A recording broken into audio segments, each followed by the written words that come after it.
So hello everybody who's watching, and welcome to a very special. I guess this is going to be under our Roll Insight banner, but this has got everybody in it, and it's the talkback for the entire season. So that's very exciting. Woo! Woo woo woo woo woo!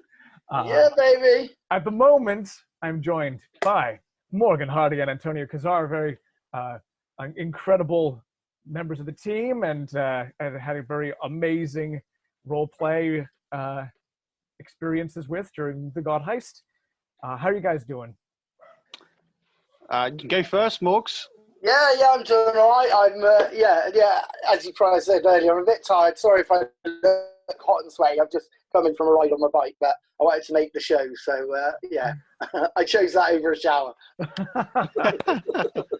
And I'm good. I'm actually currently in a hot tub. So, I mean, life couldn't get any better. So good. So good. I'm also doing well.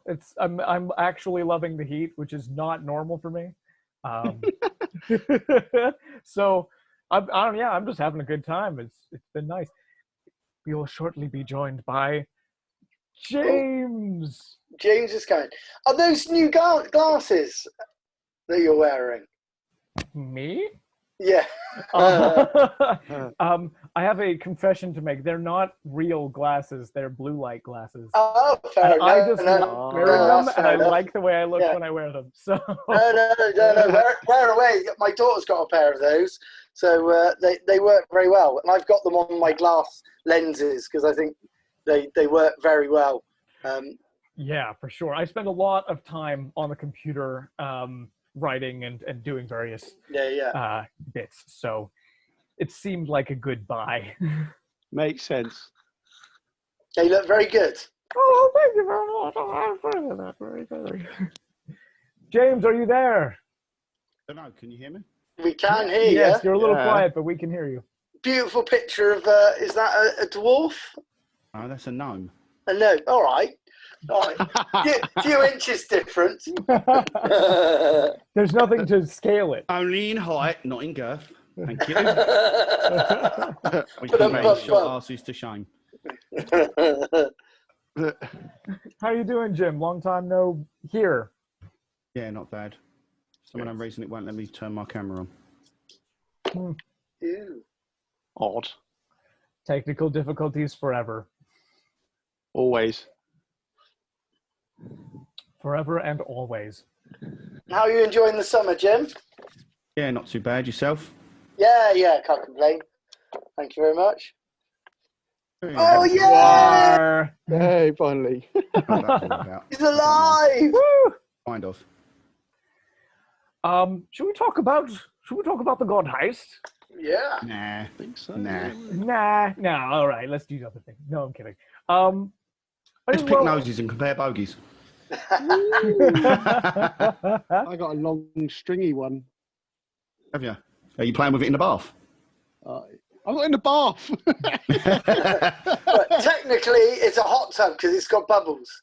It's only because he's had beans. I was going to say, if you fart in the bath, does that make it a hot tub? Depends on how long you fart for. I'd be more concerned about following through if I were you. We went there, baby. Every time. No, scented. Well, first up, I wanted to once again reiterate how awesome it was to play with you guys and how much fun this 12-episode campaign was. And I wanted to ask you guys, place to start would be how you guys came up with your characters. For those of you who had multiple characters, Morgan and Antonio, how did you come up with those? What were your inspirations, et cetera, et cetera? Who's going first? Let's do this. Let's do this the democratic way. Oh, okay. As it always is. Always. 1, 2 is Morgan. 3, 4 is Antonio. 5, 6 is Jim, and that's a 4. Antonio, you want to start us off? Oh, okay. I guess so. Right. Well, let's start with the surgeon. what inspired me to play the surgeon? I don't know. I'm utterly bonkers underneath all of this.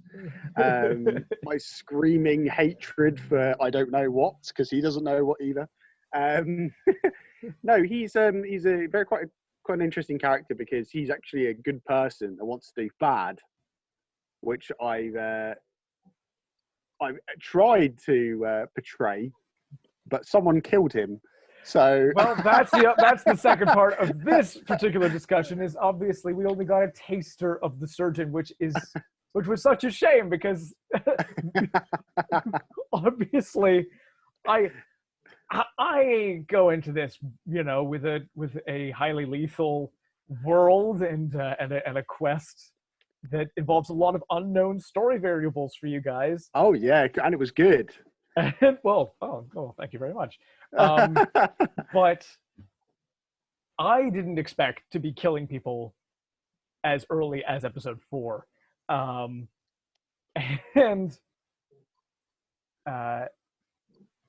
so that moment, while I think it was fantastic narratively, as it like raised the stakes like right off the bat, also meant that we had a really interesting character that we just didn't get to know as much. So yeah, how did that feel? How did it feel? It didn't. I mean, I'm not attached to characters. I think I'm attached to Rhydon, because of how much I'm guessing I'm invested into him as a character, the mechanics. So if he goes, I think I get quite emotional. But with the surgeon, I think that he doesn't see when he dies. That's for him. That's his start. And actually, being attached to him at that point, I would be quite selfish in my own aspect. So doing that was really good. Having him off. Awesome. And of course, we are going to he's in Avernus. He's part of the world. Neil, you'll join us. Yeah. Thank goodness you're here. Yeah. Antonio, are you in a hot tub? Yeah. I am extremely jealous. Yeah, I'm guessing you must be at your dad's. I am at my dad's because Claire's in Devon. That's a very good guess, Neil, off the bat. He's been there, hasn't he? Been there. Well, that's okay, Morgan. We get to see your stately home behind you. Oh, Indeed. Look at that. Tiny one-bed flat. Yeah. I'll just stick with a workshop. It's all right. Yeah, that's it. Yeah, Yeah. as it is.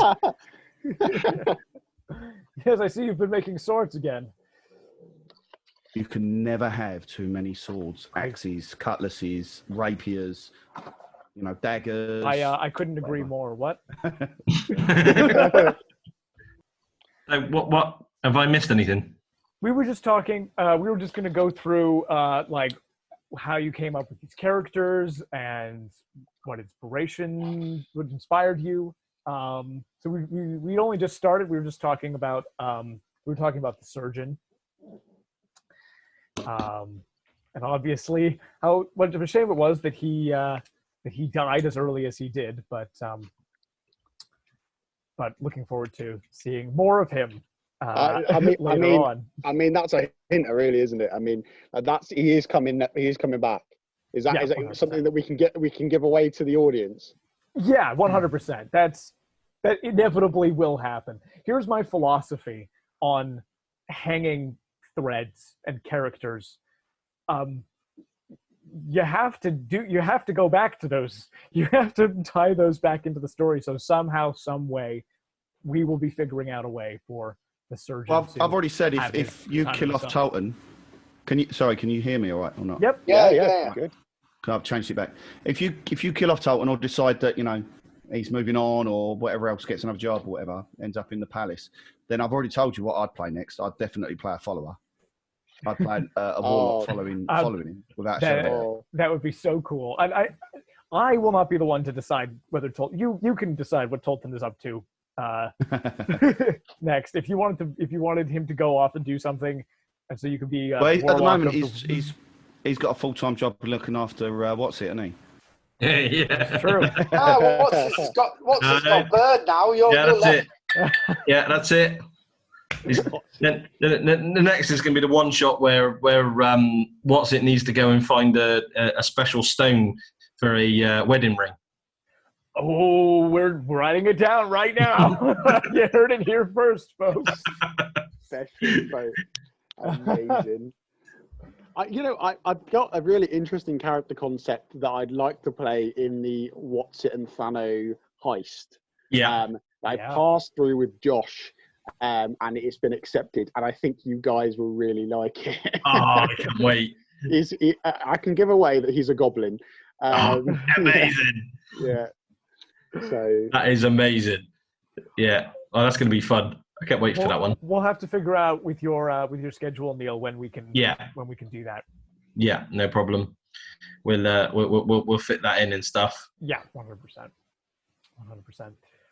So now we've got the What's It Thano heist. We've got the wedding ring one shot to do. Yeah. We've got ideas. We've got when Wednesday's kicking off tomorrow. The newbie, there aren't that many newbies actually joining because I've got a couple that have dropped out. So I might put out messages for more, but that's okay. We've got a couple. Okay. You joining us, Ant? Can you join us tomorrow? No, I cannot. Unfortunately, I'm going to be very, very busy with sorting out the house because I have my sister-in-law coming. Oh, lovely. Yes. Nice. Yeah. No, that's okay. But the beauty of the Wednesday one is the fact that people can come and go. Yeah. The premise, which we'll introduce in more depth tomorrow, allows people to drop in and out. So it's short 2, 3, 4 week adventures where which they will have a conclusion at the end of those 2, 3, 4 weeks. And I'll be running games. Josh is going to run one. There's going to run some, and basically anybody can run these short ones. But the basic premise is that it's the group are part of a really famous fantasy band, a bit like a fantasy Beatles band, where they've got this whole security and entourage that are all following them from one town to the next. But they're really famous for solving. In every town they go to, there's always a crime that needs to be solved, a la sort of very A-Team or Scooby-Oo. Oh, excellent. Are we instigating them? Yeah, that's what I was going to say. As long as the big twist isn't actually it's us all along. We've been setting up everyone. It's just to create hype. Yeah.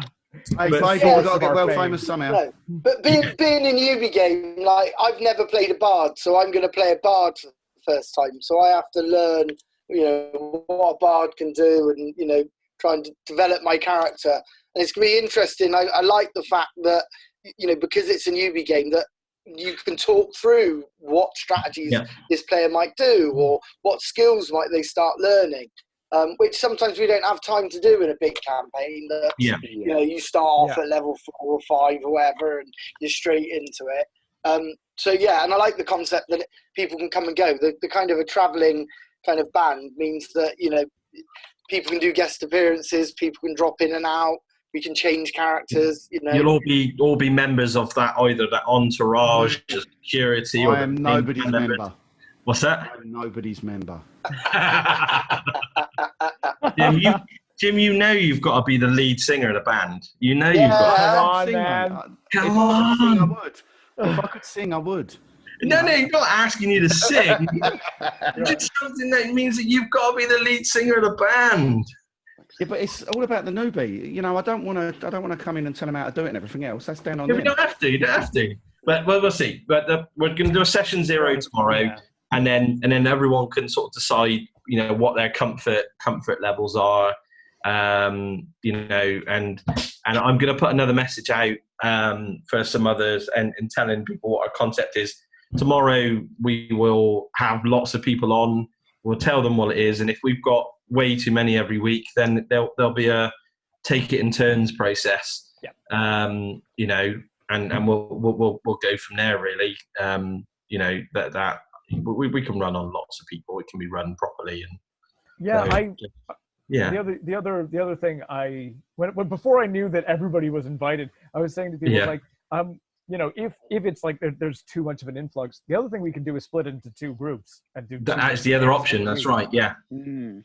That's not a bad option. Competing bands, or one could be the backup Oh band. my god!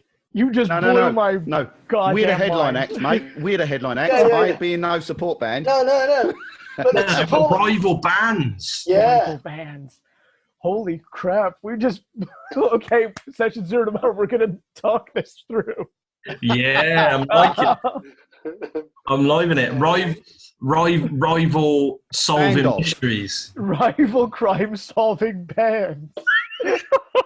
Yeah, but are you going to have them as a similar sort of band, or are you going to have them as completely different bands? I think that we leave that to the group. I think that's the point. We'll just say, what do people want to do? And then we'll go from there. Really, we'll see how many people want to be part of it tomorrow, and then we'll roll up characters, and then we'll go from there. Really, and we can have these rival bands that are going up against each other. So I think that'd be quite fun. D&D the band off. The band off, yeah. Look. And talking about if we're going to be doing bands, do I play Durath with my Blink Dog?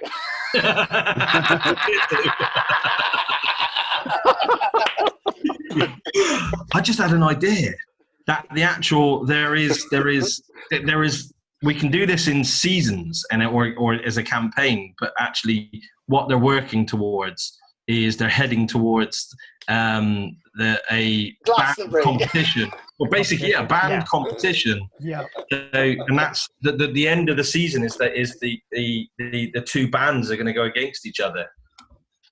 God damn it! This is great. I love it. I love it so much. Okay, let's talk about that more tomorrow. Yeah. Sorry. No. Thank goodness that we talked about this now, so that we have those ideas. Let's talk a little bit about God Heist, and this is kind of the talk back for the entire season. So let's open up to everybody. Neil, as you just arrived, let's talk about what's it. How did you come up with the idea for this iteration of of this character? I've been role playing since I was 11 for 30 years through tabletop role playing. 32 on Sunday. 30 yeah, I'm right. That's tabletop through live role playing, and the thing that I've always really enjoyed is taking a character which no one expects to be quite as a character which people normally perceive as being stupid or throwaway or not having much of an actual soul to the character or depth, and actually in putting in depth. And so when I was thinking about what's it, I also work in an industry which is around people who are suffering from a lot of trauma and things.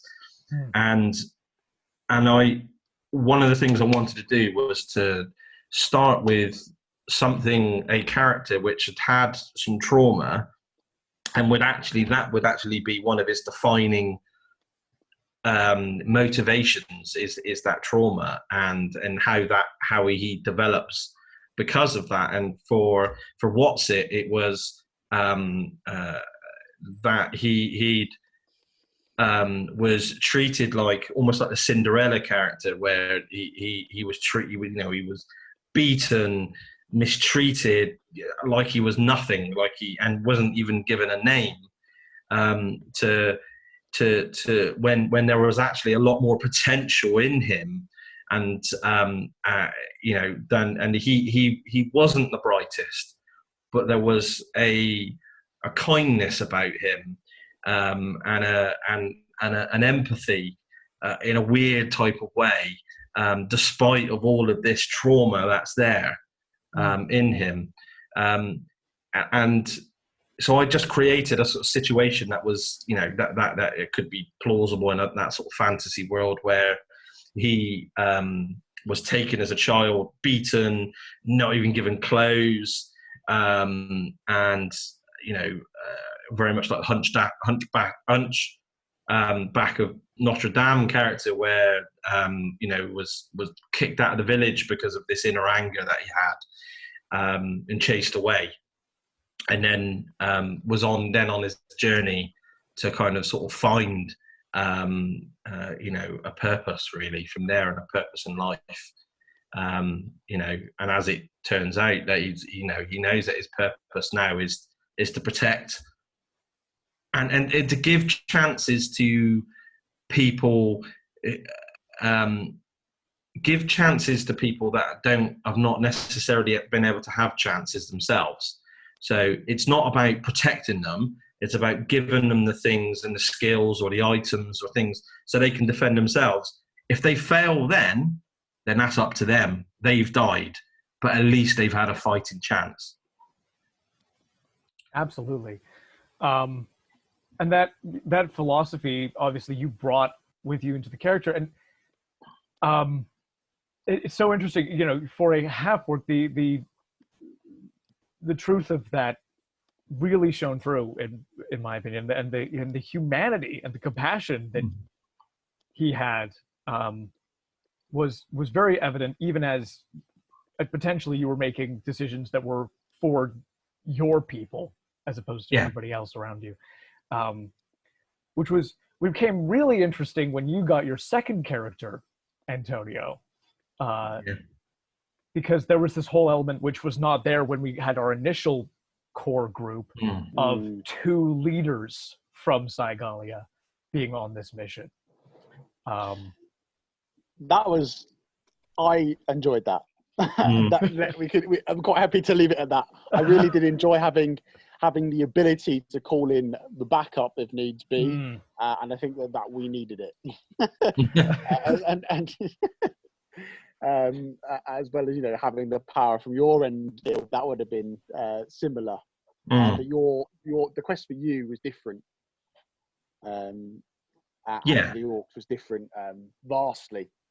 It was, and for what's it, the place given the orcs that place mirrored his own displacement from his own family. That the orcs had been displaced and were promised something and were supposed to have had something, but they were used and treated like they were scum by everyone else, because they were seen as being stupid or seen as being tribalistic without or animals basically. It's very apt in the world that we have now, where certain people are treated for the color of their skin, very very deep, and treated like animals, standing on necks and things, for 8.5 minutes, and literally treated like animals, and that was that the actual plight of the orcs mirrored his, which is why he was comfortable in fulfilling their need, because it was what his personal values were and what his personal journey was. And it was go ahead. I was going to quickly say that when the Accord happened and the Accord came down at the end of the season, Rhydon, if you remember correctly, Rhydon didn't get involved. Rhydon took a step back, folded his arms, and let you have the conversation, because that's nothing to do with him. He knows that he knowing Rhydon, he wouldn't have treated the orcs badly, but knowing what you having the conversation with the Accord was what you needed. So that's what he did. I could completely get that, and that was amazing as well. That was amazing. Neil loved Rhydon. I thought Rhydon was such a great character, with a lot of depth. Neil has met the surgeon many times. Yes, in different iterations. I'm sure I'll play him at some point properly. It's great when we can. But for now, I think leaving it for season 2 is the. I have. We'll talk more about season 2 at the end, but Yeah. there are plans. There are many plans.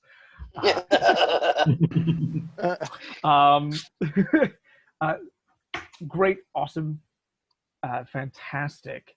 And actually, just the last bit I wanted to tag on to the end of that was when I was creating this concept of everybody, like this initial call to arms, which is that, you know, these gods come and they give you this call to action.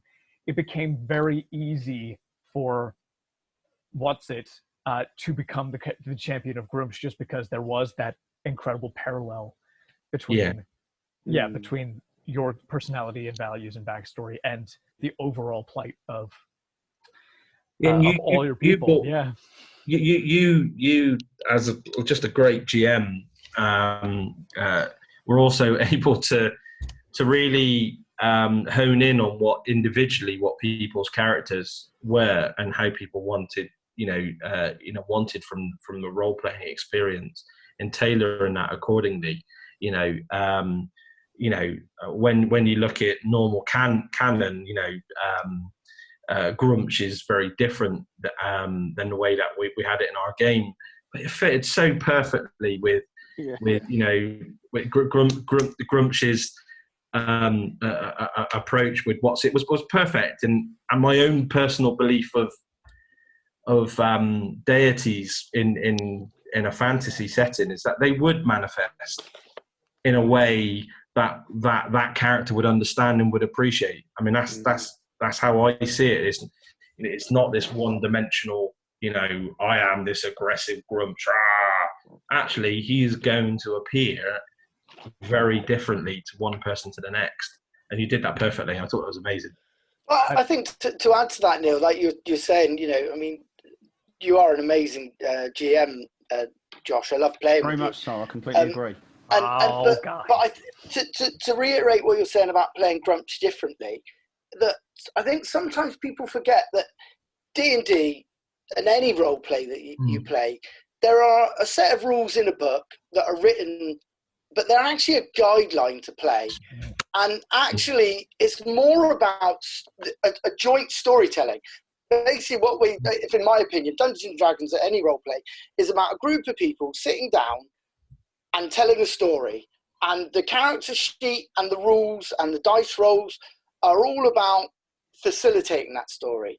And yes, in the book, Grumsh might be this character, and you might get some people that go, no, I've read this, Grumsh isn't that. Well, you know what?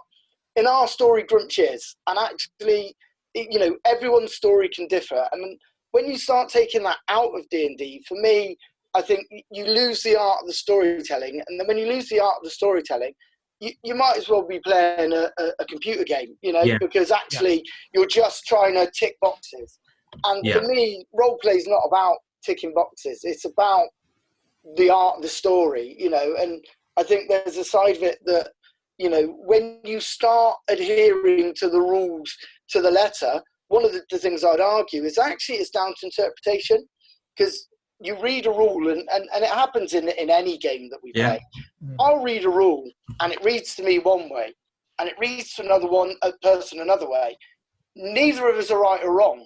And that's why then DM's discretion or player storytelling should overrule the letter of the law. Because actually, and I can think of numerous occasions over the year where the letter of the law is opinion, not fact. Yes. And my interpretation of a rule can differ to someone else's. But actually, what's beautiful in the storytelling should come out.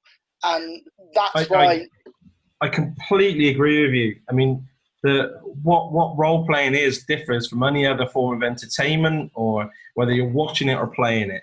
It is about that joint storytelling, those shared experiences. For people. And I mean, I get frustrated, but I perhaps shouldn't be so judgmental. People that are quite mechanical in their approach to role playing, because they get an enjoyment out of it in the same way that I get an enjoyment out of it. But it's about finding that group of like-minded people, I think.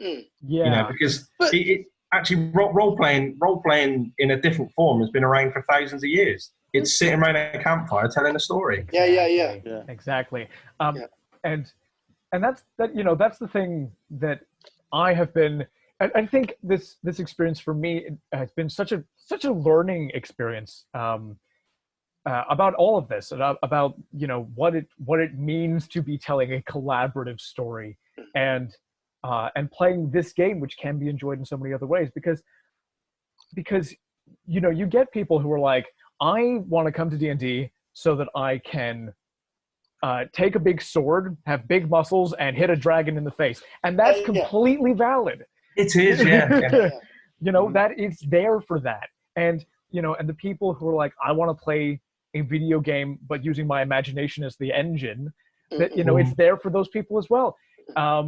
That's not my place of enjoyment for this, and I think and it's exactly that. It's just finding those people who are like-minded and who are willing to say, what are the extents of how powerful a story can we make all together, and and where are the moments that are going to hit hard, and those moments of joy, and also hardship and sadness, and what is the resolution going to look like, and that, because unlike any other genre, it's a third-person game that you play in a first-person world. It's because, I mean, that's the weird thing, is that, if you compare it to watching a movie, you talk about the characters in the movie, where in this, more often than not, whether you're experienced or not, people start talking in the first person.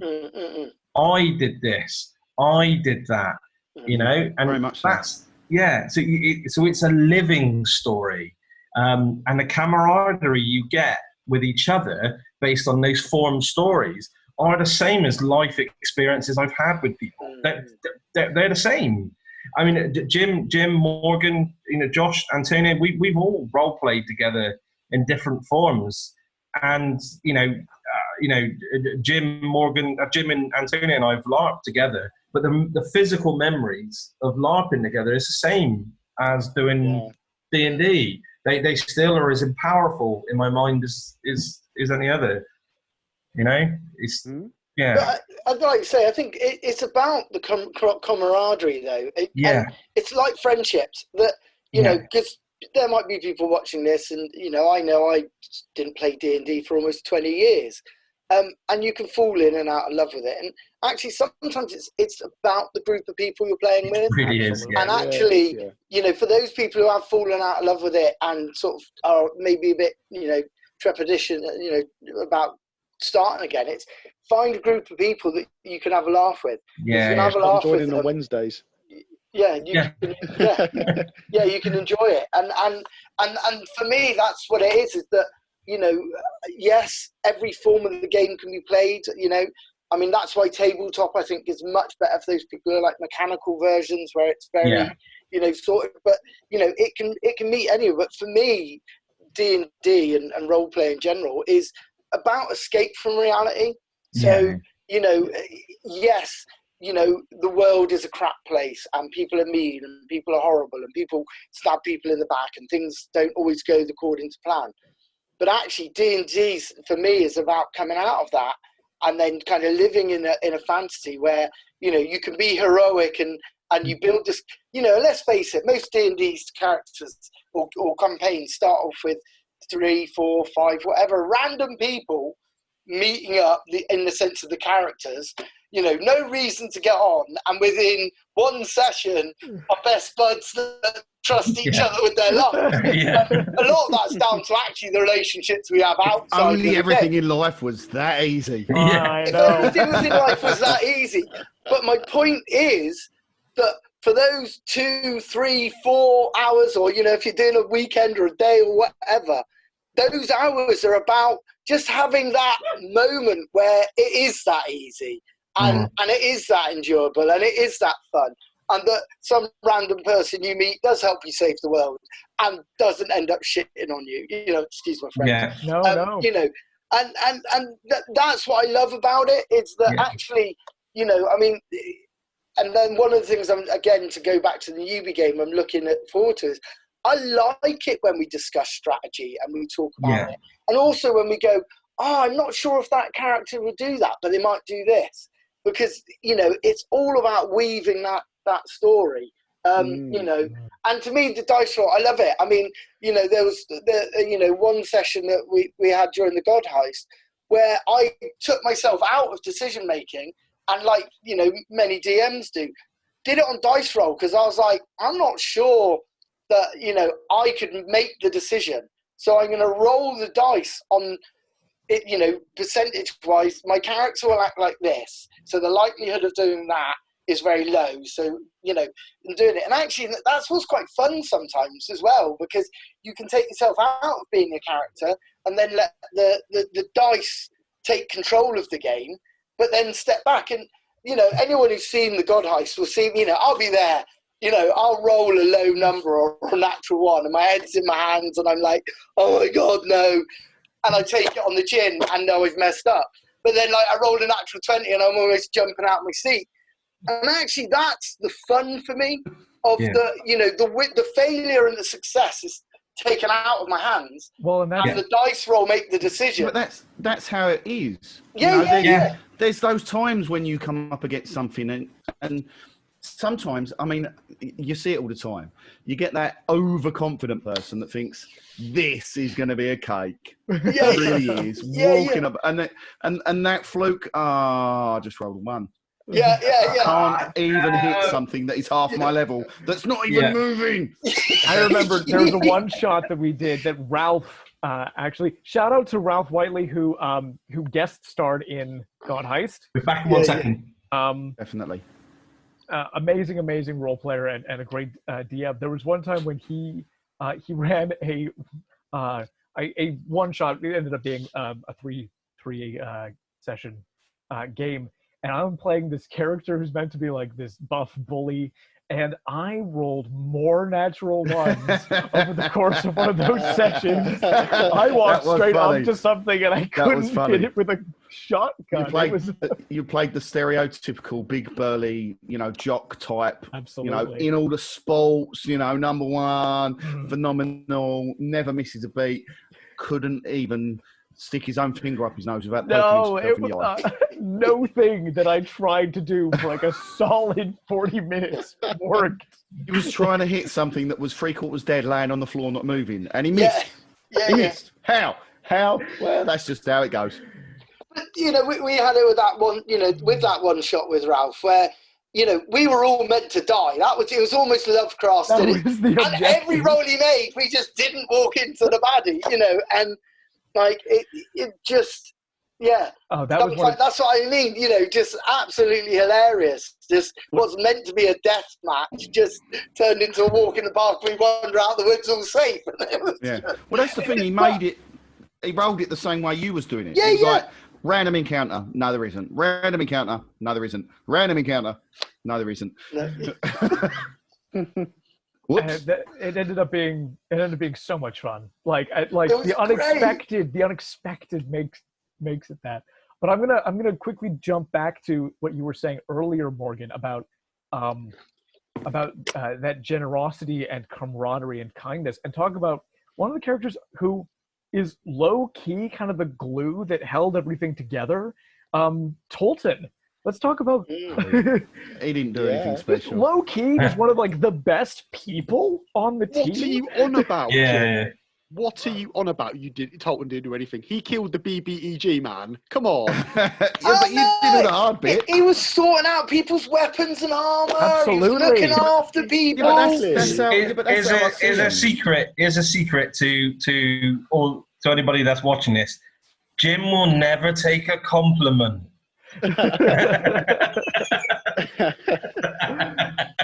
Tolton's MVP. All right. He just the way he works is, well, to start with, he's a gnome, and they're all about teamwork and family, being like a unit together and all that sort of thing. And so that's how he works with the group. He was like, well, that's broken, I can fix that. I think that could be better. Let me have a look at it. You know, oh, you two aren't getting along. Come here. Don't be idiots. That's the way, you know, come on, bash your head together, move up. Well, we bash their knees together because he's only 2'6". And then, you know, come on, what's wrong with you? Don't be so stupid. Because that's how I see a lot of gnomes being played, unless you're an evil gnome, obviously. But that's how he was. And plus, that was something similar to What's It. That's something he never had. He was an outcast from most of the people from, you know, because he didn't have magic. He didn't have the skills that a lot of them had. And so they sort of was like, well, you can't even cast a cantrip? Really?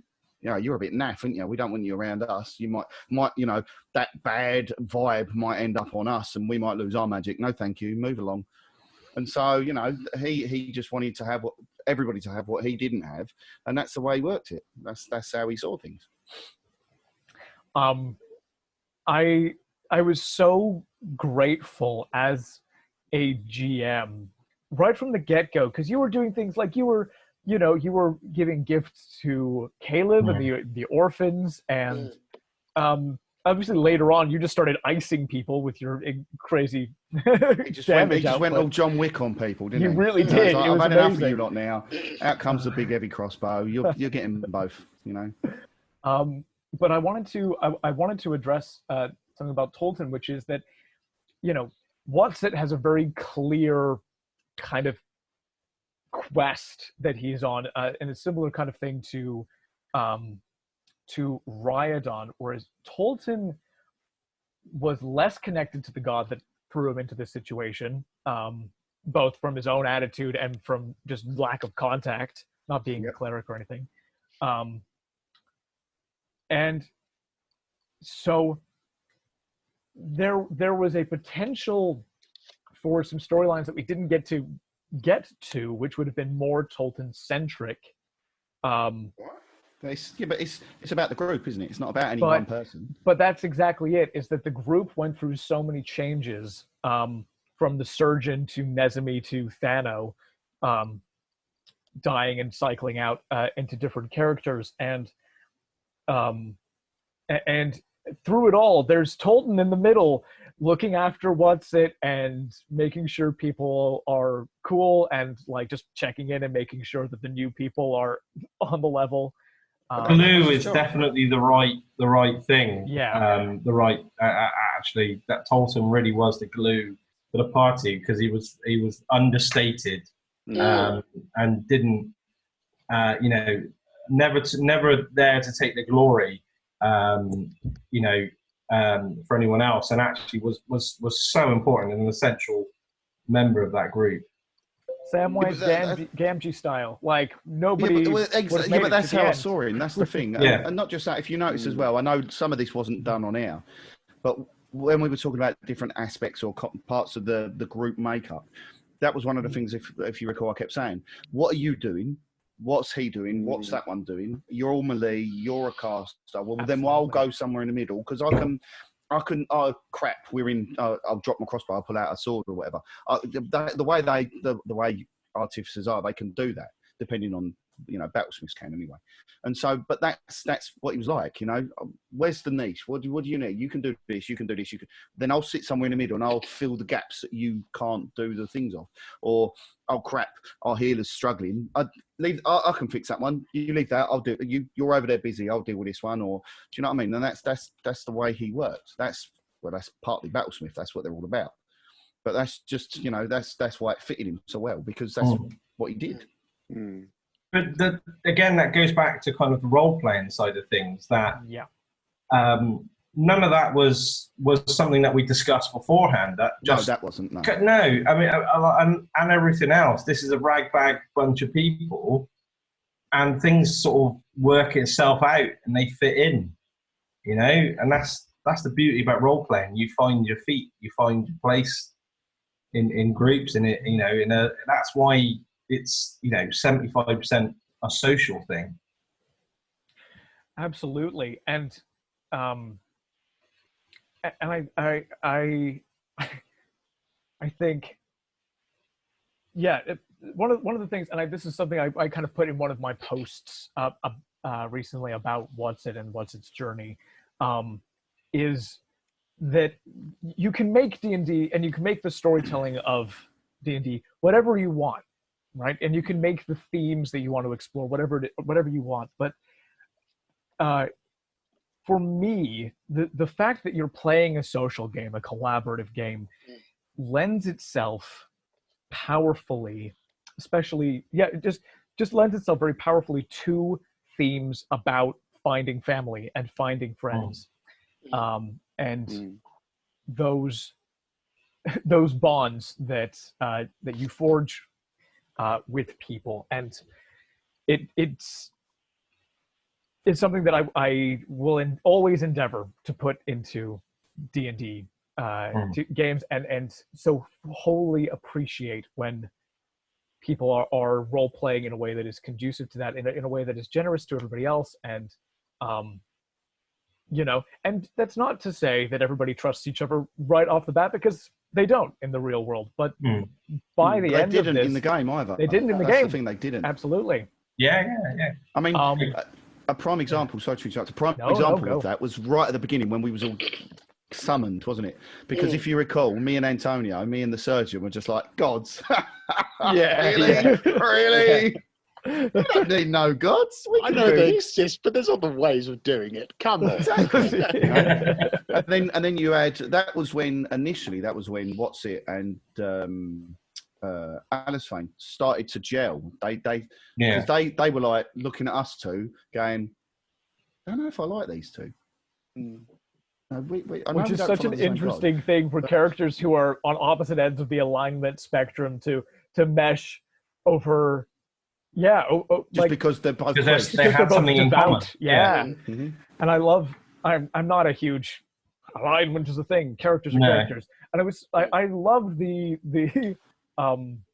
different like pairings that happened of like different characters. Like Alice Fane and What's It had a really interesting dynamic. The other dynamic, which we have to talk about. Come on, we gotta talk about What's It and Thano. They're terrible too. Yeah, absolutely. Tell us a little bit about Thano and the inspiration behind that character. Yeah, well, there was a number of influences with Thano, and I don't know what it's like for other people. It wasn't Marvel.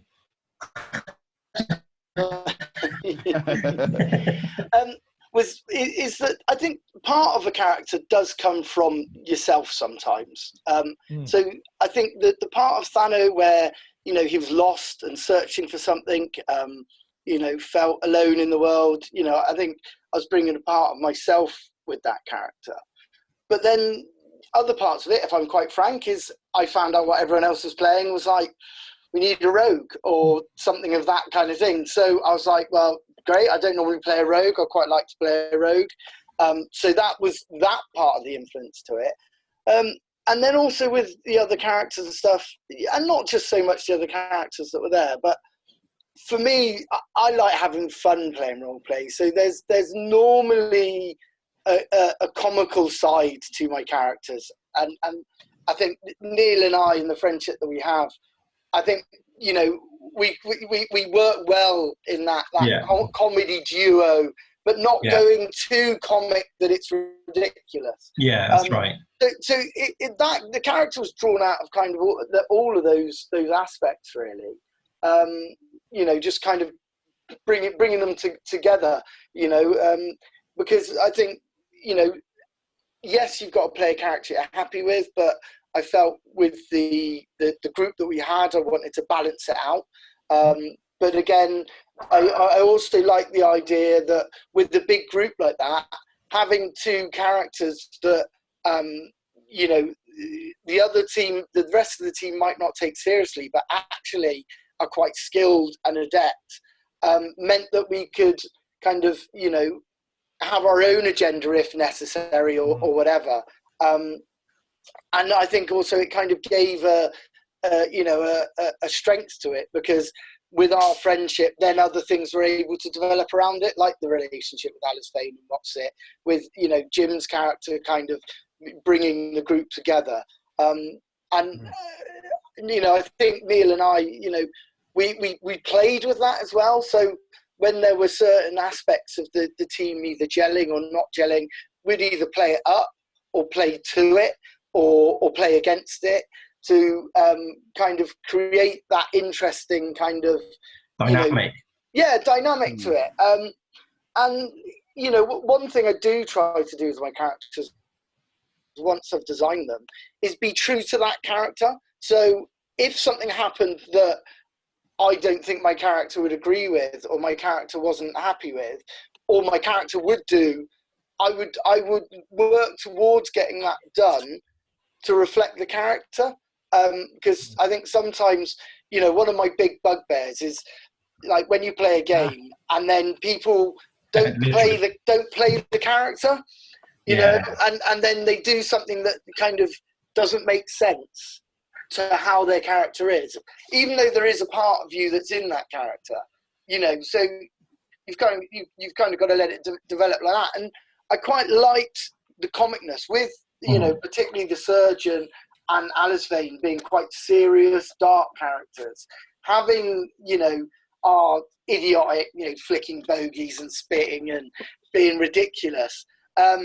It just kind of, it added a bit of fun to it, like, what's it drawing on the faceless hunter? I just thought was absolute class. To me, just, and it's that kind of thinking outside the box that I like sometimes, of that, I won't do something just for a laugh, but actually, making it humorous and making the story flow and enjoyable is, I will sacrifice, and I did with Thano, I'll sacrifice my character for storyline to make it more interesting. And for me, I take my ego out of the playing and actually doing it. And the fact that we collaborated secretly on Thanos' demise and didn't let on and just like dropped it, I thought just, and I don't want to speak for you, Neil, but as you said, it was probably one of the best sessions of roleplay I ever played in my life. I agree. Absolutely. Really I know Neil said that. Agree that from just, my and I think sometimes, putting that energy into a story and, it meant sort of, a character that in many ways we had kind of designs for and things. I think it did wonders for the storyline. I think it really did, and that's what role plays for me is about. It's about, creating those brilliant bits of story, and I loved it. I completely agree. Yeah. Every time I remember that session, I remember those words that you said, which we did not plan, was not a scripted moment. No. Where you try to take your own life on his spear and you say, cuddle me, what's it? And I start every goddamn time. See, and that's the beauty when you've got this darkness, aspect of the storyline. You need the kind of juxtaposed sort of comedic in order to the lightness. The lightness, because what that does is it enhances. And I've seen other campaigns and other stories where it's just dark all the way through, and actually that becomes too much. But you do need a little bit of comedic side to offset that, because then actually what that does is it makes you appreciate the darker stuff as well. As long as it's timed right, that's absolutely half the battle. Skill. It's getting it in the right times. That's the skill. But something that Morgan just said when he was talking just then, he said that the humorous aspect of the beginning of that word, is human, isn't it? That's what makes the difference. It's that human touch, that human, in essence, nature that makes the difference in, making it not just enjoyable, it's not just like any decent film or any decent book or anything like that. It's not just about the aspect that makes it, I like this is entertaining. It's that bit that hits home that you go, I can see that, or that makes you think of, I know somebody that went through something, or even yourself. I remember that. Relate to it. And relating that's to what it. that's the difference. That's what makes it, you know. Yeah, that's the human side of any storytelling, isn't it? Is that ability to be able to relate to what people are experiencing or going through, and that's what draws people into story. I mean, that's I'll gush all day long over Matt Mercer. That's what he does better than most. He in his stories he puts that human aspect that you can relate to in everything he does. What's interesting is we're talking about the comic value of our characters. What I found quite profound and actually is giving me chills at the moment is I wrote Thanos' backstory in April. And if you go online and watch the video of the story, the relevance of the character's sort of disassociation with society and the outcasts of his position and the way he was treated growing up for being a half-breed orc and rejected by his parents and rejected by the people that looked after him.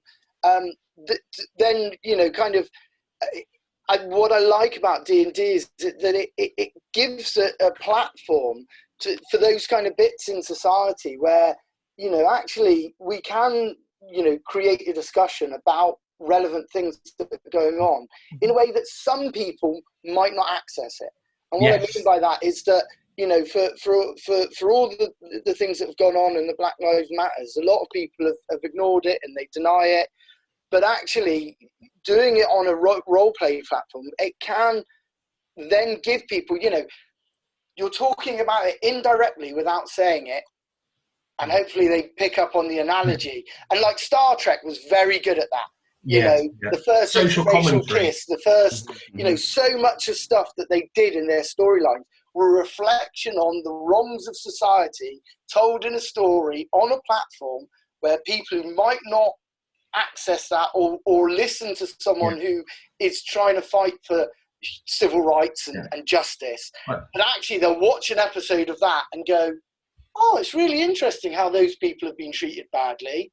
Actually, that's wrong. And it starts the cogs turning. And I'm not saying I'm not going to claim we're going to change the world or anything by it. But what I'm talking about is it starts a conversation. It starts a thought process in people that don't. And actually, that is part of the beauty of storytelling. That is why storytelling is important. Because storytelling, what makes a good story is it's heartache, challenge, difficulty. I mean, they talk about, there's only X amount of scripts that you can ever write and all stories are repeats of the same, this, that, and the other. But actually, I think there's more to storytelling than that. As formulaic as you might claim it is, actually the heart and soul that you can put into it and the challenge and changes that you can, face and people can see for in a format that isn't preaching to them, so they sit back and listen to it rather than go, I don't want to hear what you're saying. I think is brilliant. This is all round. Yeah, completely. And this is what the interesting point again. Going back to the difference between as a genre, as an entertainment. Looking at D&D.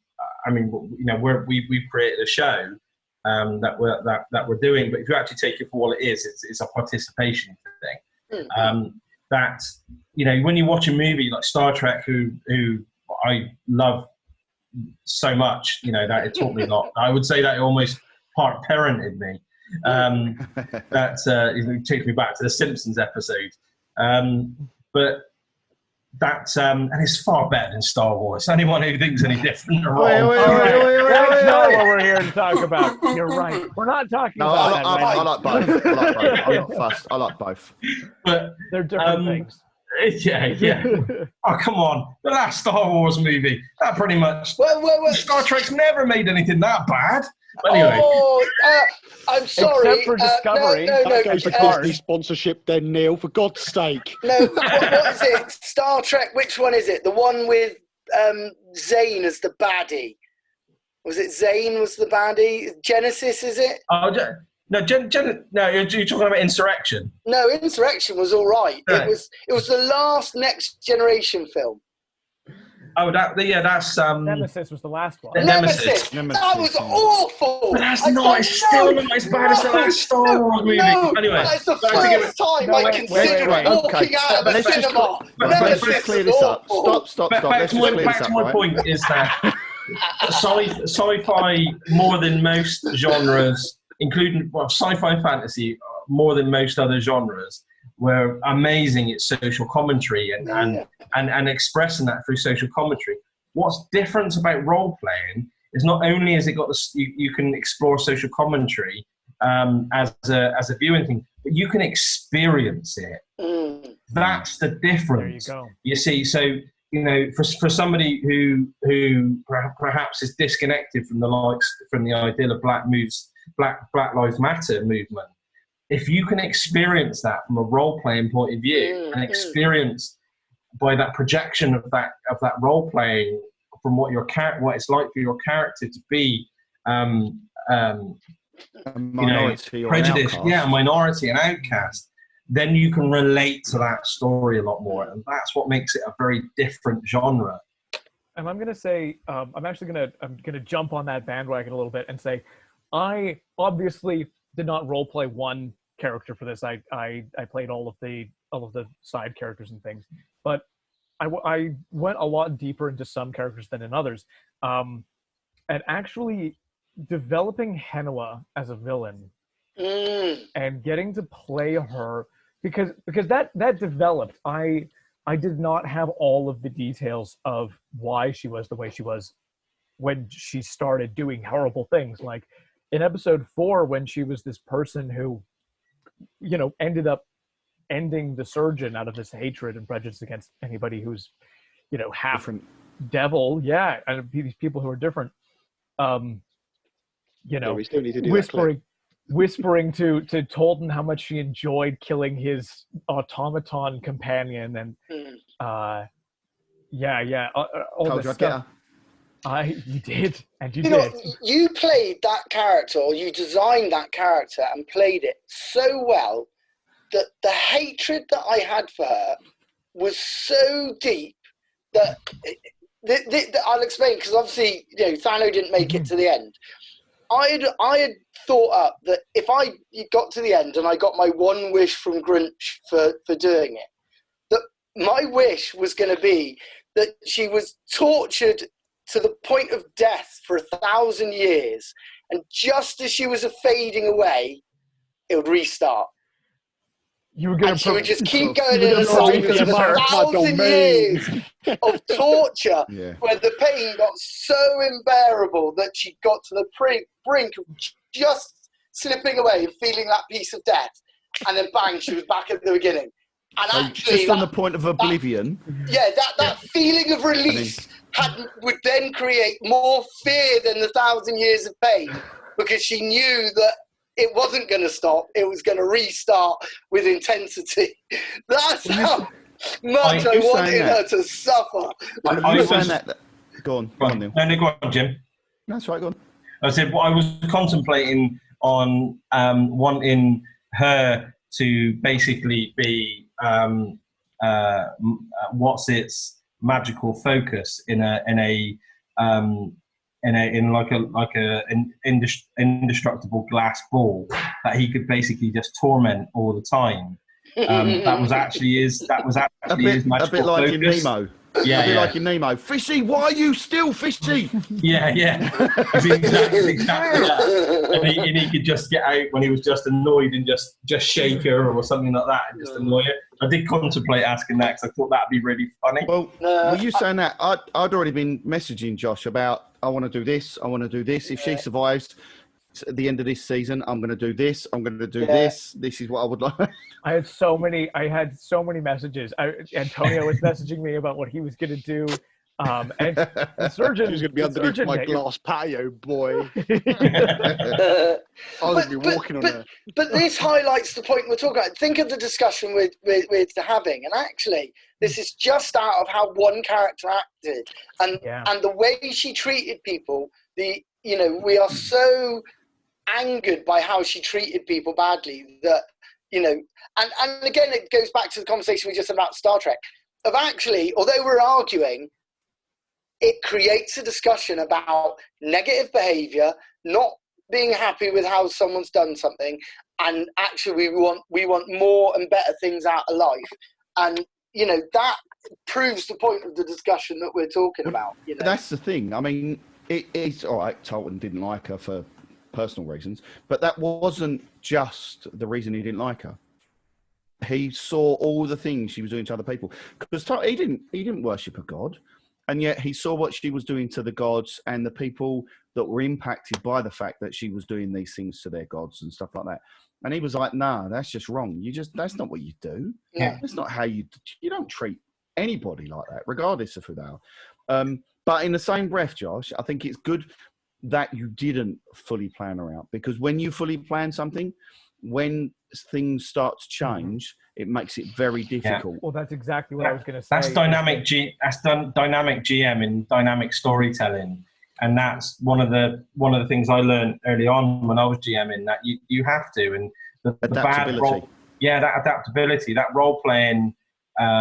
You know, the bad GMs that I've had, you know, they've tried their best and stuff, but when they have one very linear story to tell, rather than actually making it dynamic, it again takes it back to being a little bit like a computer game. Yeah. We're going to talk about dynamics just in just a second. But just to finish up what I was going to say about Henua and playing that character was eventually she was this person, and the fact that you guys all hate her so much is such a I'm so flattered. For different reasons as well. Yeah. What's it hating her for one reason, and that was because of what she did to the orphanage.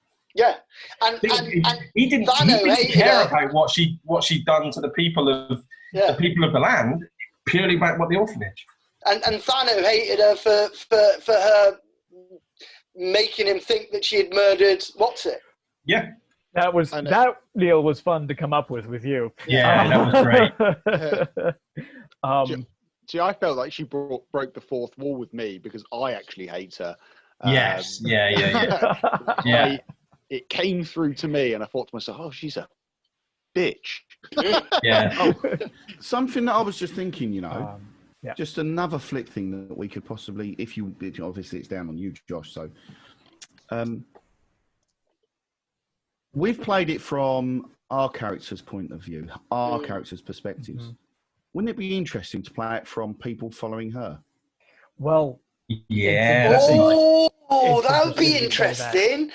Playing one of her followers. Not necessarily bad or evil. No. But you've got a job to do. It's like, you know, it's like being a soldier. Yeah. You've got to do this. And here's the thing that I found really interesting that developed out of Henua, which is that she actually had a very similar sort of backstory to Watsit and Thano, is that she grew up in this conflict where she was a lesser race and she was mistreated, and out of that, and again, a very similar thing to especially to Watsit, became this person, this very capable, competent person who was able to turn the tides when things mattered. She was able to free people from enslavement and wipe out this army which was doing so much harm throughout her entire childhood, and became a hero because of it, like seen as an upstanding, heroic person for all of the things that she had done, and the leadership that she gave to people. And the tipping point for that character of Henua, and they say that, you know, villains are just heroes who take things one step too far, right? Or have that one flaw, is that Henua was Watsit if Watsit didn't find family, and what if Watsit never founded an orphanage? Like, the other direction for that is, well, the next step is you take it out on everybody who ever wronged the orcs. Right? if you don't have that peace, and if you don't have that, you become an extremist, don't you? You become an extremist. And there's an argument with the backstory that you've just given that actually, you know, if she had won per se, she was on the side of right, and her story would have been told of she was protecting her land, she was saving her people, she did the things that were needed. You know, means to an end almost. Yeah, but what I'm saying is that, you know, although we knew that some of the decisions she made, she lied about and she was cruel to her people, she would have come across as a savior. Absolutely, and that's the narrative that she was definitely propagating, because that's what you do. That's the useful way of getting things done, is to have popular opinion on your side. But what I was trying to get with that point is that actually, isn't that the truth with any narrative? Well, because you see it for your side. A matter of perspective makes things. That's very what different. I'm talking about. Is that? And I'd say the difference. I'd say the actually physical difference is absolutely. If Henwa had won, she would have been seen as a hero. But the kind of world, the kind of world that would have been created would have been, compared to what you guys did, would have been very different. It's her choices were not to try to understand anybody, to treat everybody as hostile, to be isolationist and full of hate.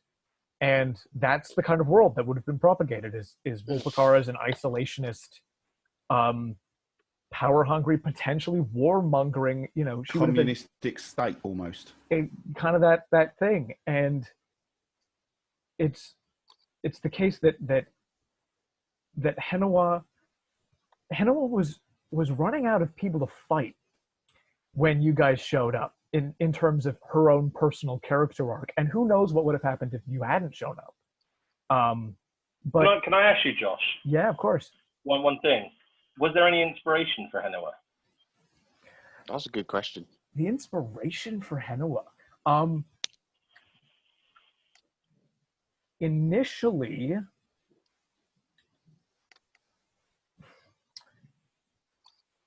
the kind of character that I kind of thought of her as initially was, I'm trying to think of the right. You just described there are some things that are happening with leadership in America. Well, that's the thing. That's the thing. It's the character. It's the person in the real world who technically has to answer to higher authority,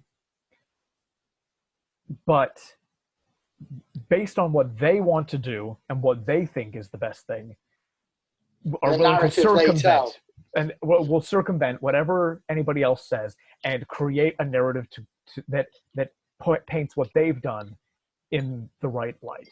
Wait, it's almost a populist government, isn't it? Yeah. Or creating a populist. Yeah, it's in this particular case, it's an interesting. It's not a direct parallel with some of the things that I want it to be commenting on necessarily. In that, you know, yeah, it is a kind of a socialist thing, but Henua is tapping into that kind of mob mentality power. And you know, and the power of bureaucracy and pencil pushing is such that if you control lines of communication, then you can get a lot done without anybody. That's what I was meant to say earlier. Yeah. Not communist. Sorry, it was my mistake. Like a dictatorship almost. Like fascism. I'm in charge. Autocratic, isn't it? Yeah. Well, and perfect example of that is, I don't know if you saw the interview that he did last week with an English reporter, and he came unstuck because he hasn't had a reporter that's gone, show me your evidence, what do you mean? Actually, no, that's wrong. And he was absolutely blown away.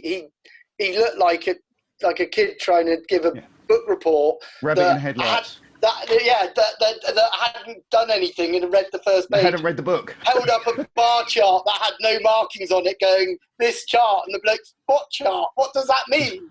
Actually, these are the facts. and like you know, and he was like, yeah. Anyway, no. Yeah. So definitely inspired by real events. I think, not to put too. I'm gonna put a finger right on it and say.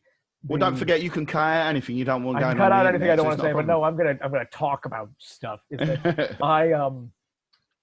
I am dismayed by the state of. There's a moth in here now. Hello, moth.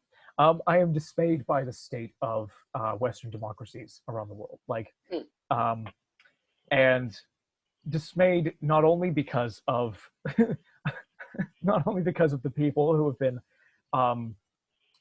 who have gained power and decisions that they are making, which fly in the face of logic and evidence and reason. Facts and all that, and love and humanity and all that stuff, but also dismayed by voters and voter choices and voter decisions, which honestly treat government in a way that makes me think they've misunderstood what government is in relation to their lives and treat it more like they treat their football teams. It's absolutely spot on. There have been times in history where the right things have happened for the right reasons, and you've had good leadership, but they are few and far between, unfortunately, and they've been more and more because we have had, as time has gone on, people have been disconnected from voting. You have a political class that if people haven't had a form of education to understanding the political system, then they feel really disconnected. So that's, I remember, growing up, in conspiracy theories were always there, but they were always a very fringe thing. Now that they're a very central thing, they're a very almost, what are just common. And, where before you would be, a X-Files tin foil hat wearing, thing. But there are very powerful, successful people that now come along with some of these conspiracy theories. There are sports stars that, that have come really unstuck because they're stupid anti-vaxxers. And then the internet. Yeah, I think the internet. Yeah, I would say so. The internet has made the information easier to access, easier to get. But I would say that it was, it's made the mob mentality stronger. The internet, it's certainly done that. But you've got the other side of that as well, haven't you? And that is, people have a. In the past, because there wasn't the social media aspect of things, you only ever saw what was on the news or in a paper, or the odd thing through word of mouth because somebody knew somebody that knows blogs that's a celebrity. Whereas now, because, and at the risk of sounding rude, but generally a lot of people out there are silly, are stupid, me included. I've done it. We've all done it. We've all made mistakes. We've all said things we shouldn't have said. We've all acted in a way that wasn't becoming. And silly misconceptions. We've all read something. You've all exactly. I mean, a prime example was what you were saying earlier, Morgan. You read something, and to you that says this, and you go, "I don't like that. That's well out of order." Whereas to somebody else, they go, "Well, are you sure?" Because if you look at it like this, and that's the problem with text. That's why I hate messages. But back on topic. Now that you've got social media and it's such a big platform, people have got a far more opportunity to see celebrities for what they really are, and not just an actor in a TV show or film, not just somebody that's a sports personality that does a bit of commentary, And so now it's a completely different ballgame, because people say the damnedest things sometimes, and people act the damnedest ways, and somebody that you think, I really look up to this person, all the things you see about them in the news and the TV and everything else, and then suddenly you follow them on Instagram, or not that I do Instagram because I don't, but you follow on any of the social media platforms, and you go, you know what, this guy's a bit of a jerk, really is a bit of an idiot.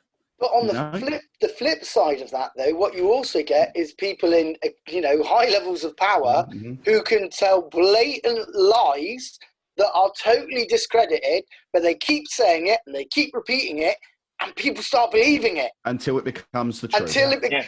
and But again- that's one of the major problems you've got at the moment is I will keep telling this lie over and over and over until people believe it, even though there's no fact in it, there's no proof, but then people suddenly think that is how it is.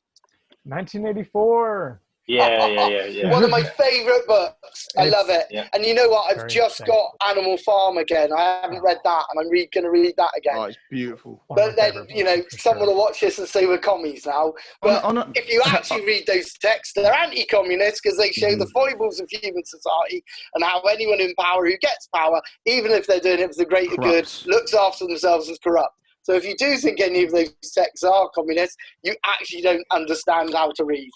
I'm Yeah. going to jump in. I'm going to jump in and say, yes, the ultimate real world connection that I would hope people make with Hanawa is, You Stalin. No, sorry. is that anybody with a strong enough will can bend the world to their will, and Yeah. those people can be good and they can be bad, and you you have good to be able to question everything, and you have to be able to And make good- informed decisions. And the one thing I liked about her as well is that she wasn't one-dimensional in the fact that she was good or bad. It was actually, she was grey. It was there was some elements of personal interpretation. Every good bad guy has got good intentions. Because they're actually humans when it comes down to it. If that makes sense. That they don't. And that was one thing with her. She wasn't. She was evil, but it wasn't. Yeah, but it wasn't set out that way. She No, didn't that's start right. off that way. Yeah, that's the You know? that's the point. That's every. People who do bad things don't. I mean, I've worked with some seriously unwell people, and who have done some very, very bad things in lives, and none of them set out that way. And the common misconception for most people, you get the whole thing, certain types of people who do certain types of crimes, they should be hung, they should be killed, and all the rest of it, blah blah blah blah. But actually, when you understand the backgrounds and the traumas to people, they, good people end up doing bad things. It's never that cut and dry. No, that's the point. and that's not saying that that's not saying that what they've done is right, but then that's why in the French system they've got, I don't know the French term for it, they call it a crime of passion, where you still get sentenced and you do time, but there's an understanding that the heat of the moment you acted in a way where on any other given day you would never have done it. You would never have done that. But almost like a moment of insanity. A series of events leads to an action that is unforgivable and needs punishing. But actually, it's finding that kind of that balance. No one sets out as to do an evil crime. That's right, and that's what made her such a good character, because there was that depth there.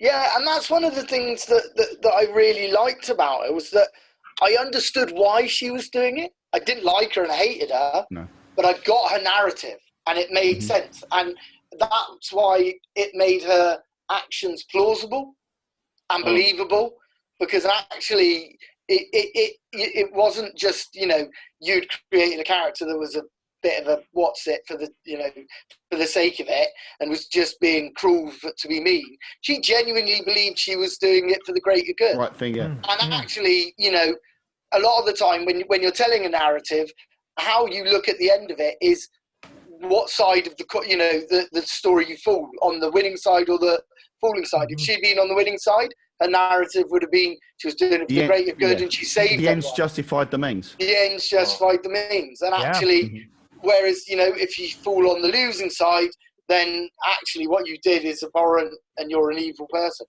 Actually, A bit either like way. Hot Fuzz. A bit like Hot Fuzz, because it's all for the greater good. Greater Greater good. I will say about Henua and what she was doing was there's another little subtle thing that happened with her character that I think really helped give her this sense of gray, which is I had this thing set up for a while that what happened with Thano was that actually they went into his mind and they did all of this stuff to him and made him a sleeper agent and stuff like that. And then you said this is the time when Thano dies, and I'm like, okay, so this storyline has to happen now and not later. And the way that manifested was when she activated you in this fight with Sudigel, she was like, this isn't the plan. This was not how this was supposed to go. But I'm looking at the leader of one of these factions that I've been tasked to destroy, and I need that artifact that he's got. And for that fight, most of the time, like most people in the party didn't realize that you were being mind controlled, but she was using your body and working in tandem with the rest of the party to fight Sudigel. She was counterspelling his shit and like keeping people alive.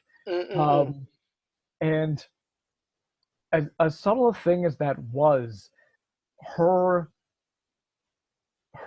being able to put aside immediate, I must be a villain and kill the party because I've got my own plans going on, and you guys have your role, your place in that.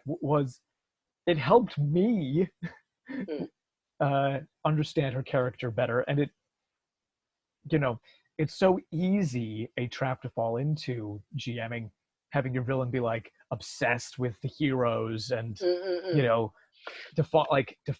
created specifically in opposition to them. But it's like, in actuality, after the capture of Pelor, Henua's got her own stuff going on.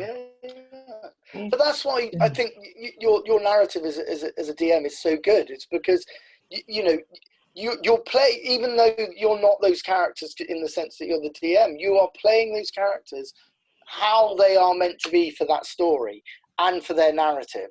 And I think you're right that I think so much role play I can remember playing as a kid got just basically immense with the villain obsessed with the goodies trying to fight the baddie, and it ending in a big brawl, and the narrative getting lost. And being grown-ups playing it now, actually it is all about the art of that story, and what is the story arc, and what are we trying to achieve. And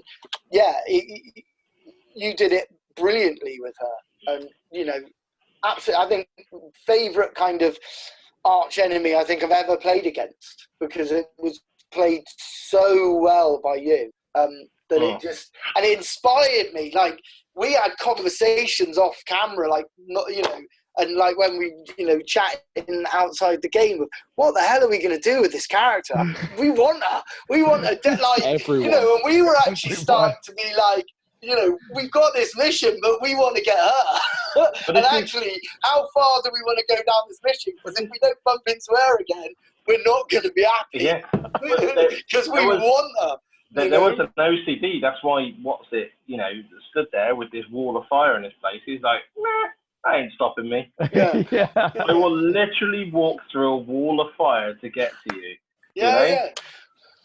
I don't care. Yeah. No, it was so badass. You're just like, I'll just walk through. I'll take the damage. I don't give a Yeah, and that's it.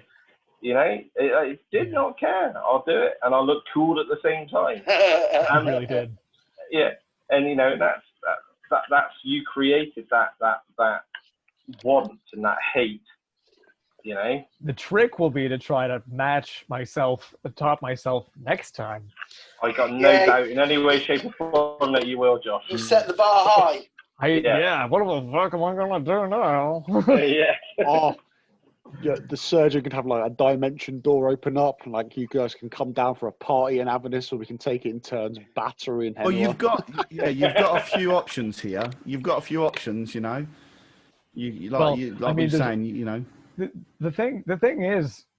thing about having characters who have died but have gone somewhere concrete is that they're still there. Like the Yeah. surgeon is still there. Henua's still there technically. So there are all kinds of ways. The example that comes to mind is, I'll tell you in a second, of reintegrating characters who had a more major role in a less major way. The examples I'm thinking of are oh dear, okay, I can't remember that guy's name. There's the villain of season 3 of Legend of Korra becomes this like dude that they go and talk to in season 4 and like gives them insight on the new villain, and is able to like give more insight into what the heroes are going through and stuff.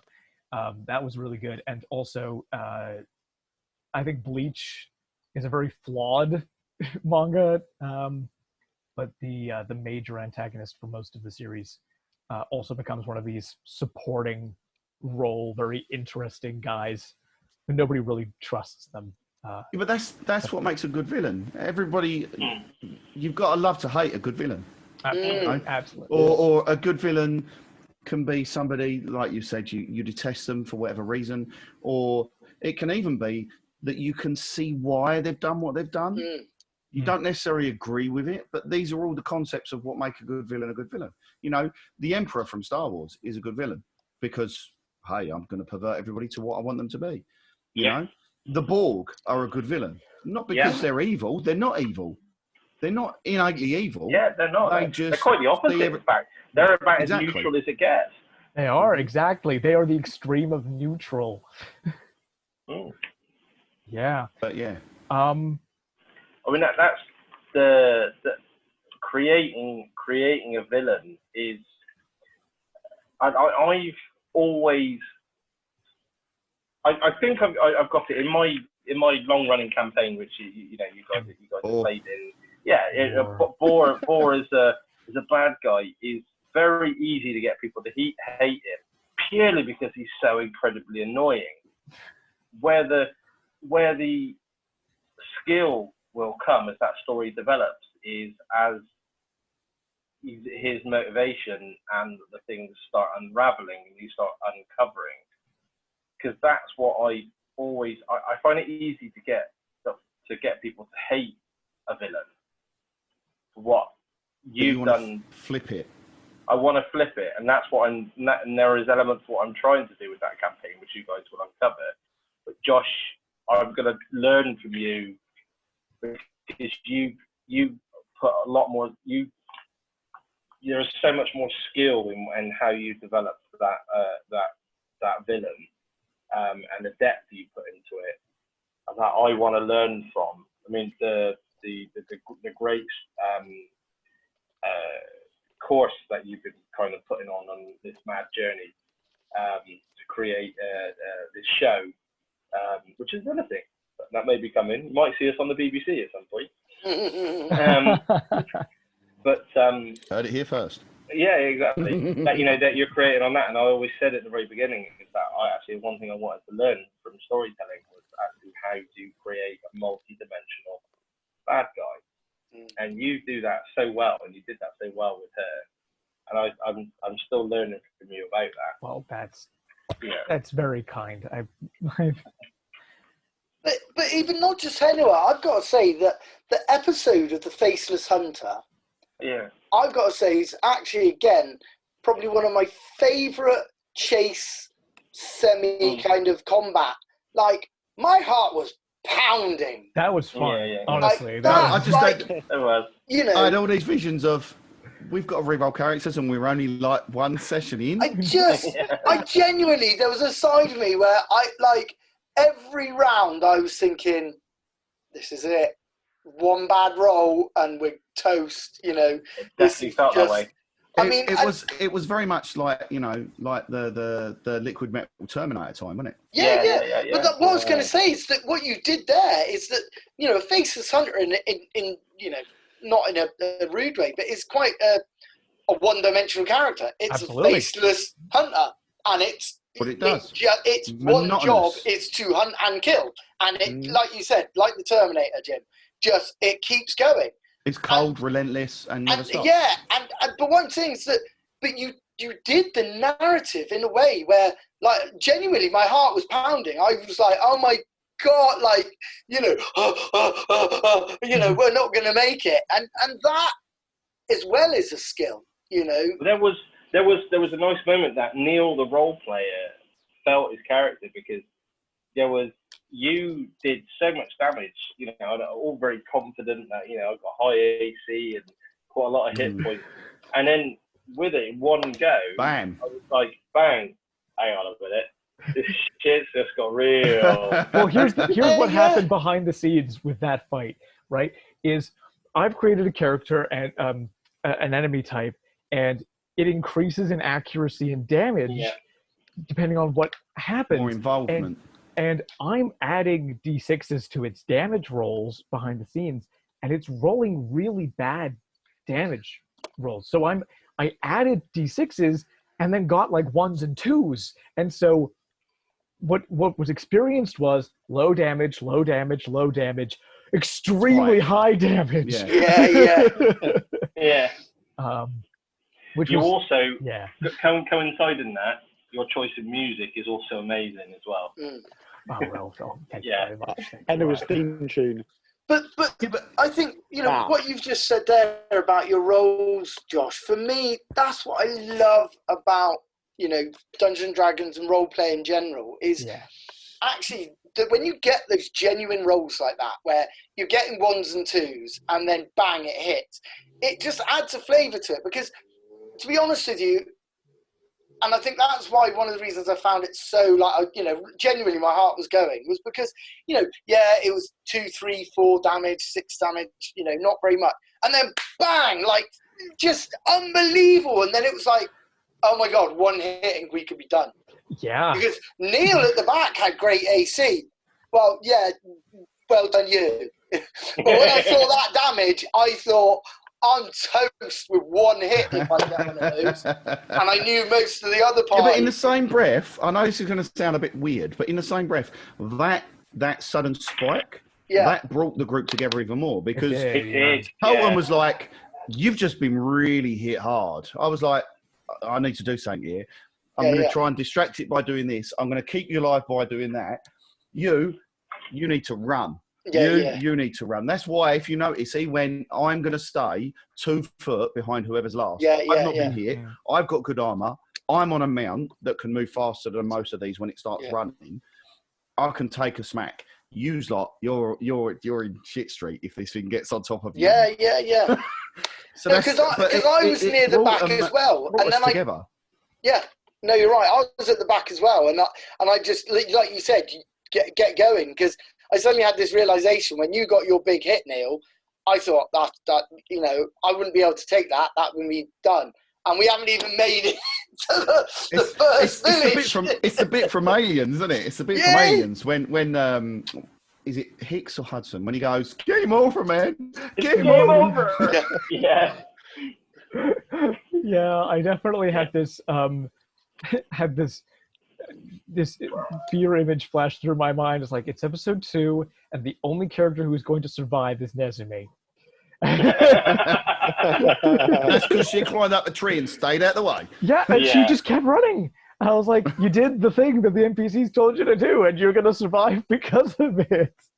But yeah, that was remarkable. What happened in that episode? I was so grateful for the way that the dice convened, and then you guys all convened to make that happen. There have been very few combats that I have run before or since that match what that felt like, and I that's something I will be endeavoring to find the secret sauce that made that work so well. I think, I mean, that's the thing that I've learned a little bit about DMing.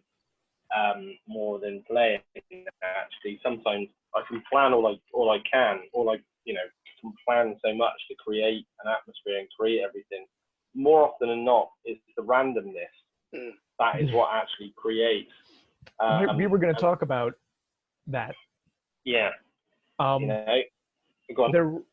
There were a couple of very key moments in this game where the entire direction of the campaign was shifted. And the first one obviously was episode 3 with that dice of fate roll where Watson has cast divine magic in the presence of a faceless hunter, and we're going to roll to see to what degree of bad thing is going to happen. Yeah. And which, you know, my plans, like, we spent a lot of episode 3 talking about, like, there's a supply transport guy who can fly you somewhere. You can transport to, like, this town where there's some underground stuff that's been going on. And very much kind of more of a classic progression of a campaign was, you know, what I thought was going to happen. And then it's like, no, you guys are fully captured by the Grey Orthodoxy off the bat.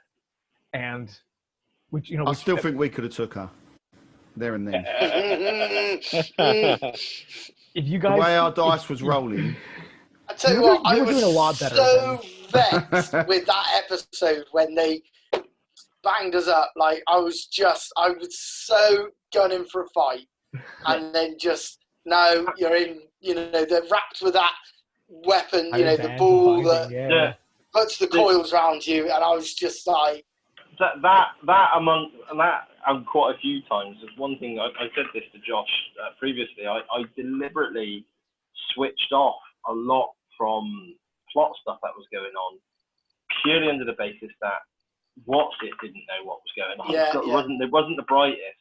So I did that deliberately and switched off, because actually I didn't want to make decisions for What's It that Neil would have made, that What's It didn't make. That's what makes good roleplay. Yeah. So there were times where, because, you know, What's It is very much more instinctual when he's making a decision rather than actually being thoughtful. Yeah, sort of reaction based almost. Yeah, you've done that, I'm going to do this. Yeah, it's very reactionary. So, you know, those circumstances, like he was doing that. I mean, you know, if I would have paid attention under those circumstances of what was going on in that divine magic, then that would have affected What's It, and What's It would have probably, you know, I would have probably not actually cast the divine magic, but because I wasn't paying attention, therefore I was able to do the thing that What's It wasn't, and then it creates something great. So that's where people miss out sometimes, when they are just min-maxing and they are just doing because they're afraid of failure. That kind of that mutability, not only of your own character but also of the entire story, and is speaking as a storyteller, speaking as the DM of this campaign, was such a blessing. It was such a blessing to be thrown so completely in a different direction than I had planned. Because it just made it the stakes would not have been as high, the story would not have been as compelling, just period.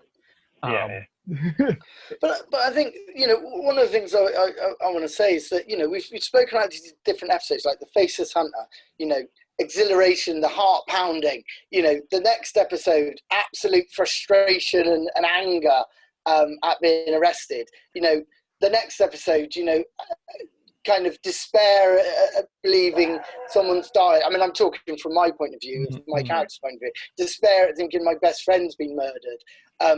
You know, the heartache of my character dying, and the powerfulness of those episodes, that actually, you know, feeling real emotion. We're talking about telling a story, we're talking about rolling dice, but, you know, proper emotion being felt, and that roller coaster through it. And I think what's nice is being able to feel those emotions and experience those emotions, explore those emotions, but in a controlled environment where you're safe. So, you know, you can have that heart pounding of fear that you're going to die, but it's a game. You know, you can have the, you know, anger and of dismay of being treated unfairly and being arrested by someone without being given a fair shout, and, you know, because you don't fit their land. You know, and you know, the heartache of, you know, of being torn away and killed and all of those kind of things. I think, you know, that's one of the things that for me is so important with role play, and one of the things that, you know, I think a lot of us get is feeling that real emotion, and it's just fantastic. It comes down to trust. That's where a lot of groups break down, because actually that trust and that social contract is actually broken, where it's a safe place amongst friends where you can express yourself, you can experience those real things in a safe place without that sort of judgment, because that's why it's such a different form of entertainment than any other role playing in any form, because you really do have to have that trust. I mean, you guys, all of you guys are some of my closest friends, and you are my closest friends. And there are friends that I don't role play with that I've known for a long, long, long time, that I wouldn't express myself so clearly and so easily as I would do with you guys, because there's a different level of trust. Well, this goes back to some of the conversations we've had in the past, isn't it? Yeah. And that is one of the beauties of role playing is it doesn't judge. It doesn't judge, not really. All right. There's always going to be people that you don't get along with. There's always going to be people that you have issues with, and vice versa. But generally speaking, it doesn't matter what background you come from, whether you're rich or poor. It doesn't matter what religion you believe in. It doesn't matter what your political views are.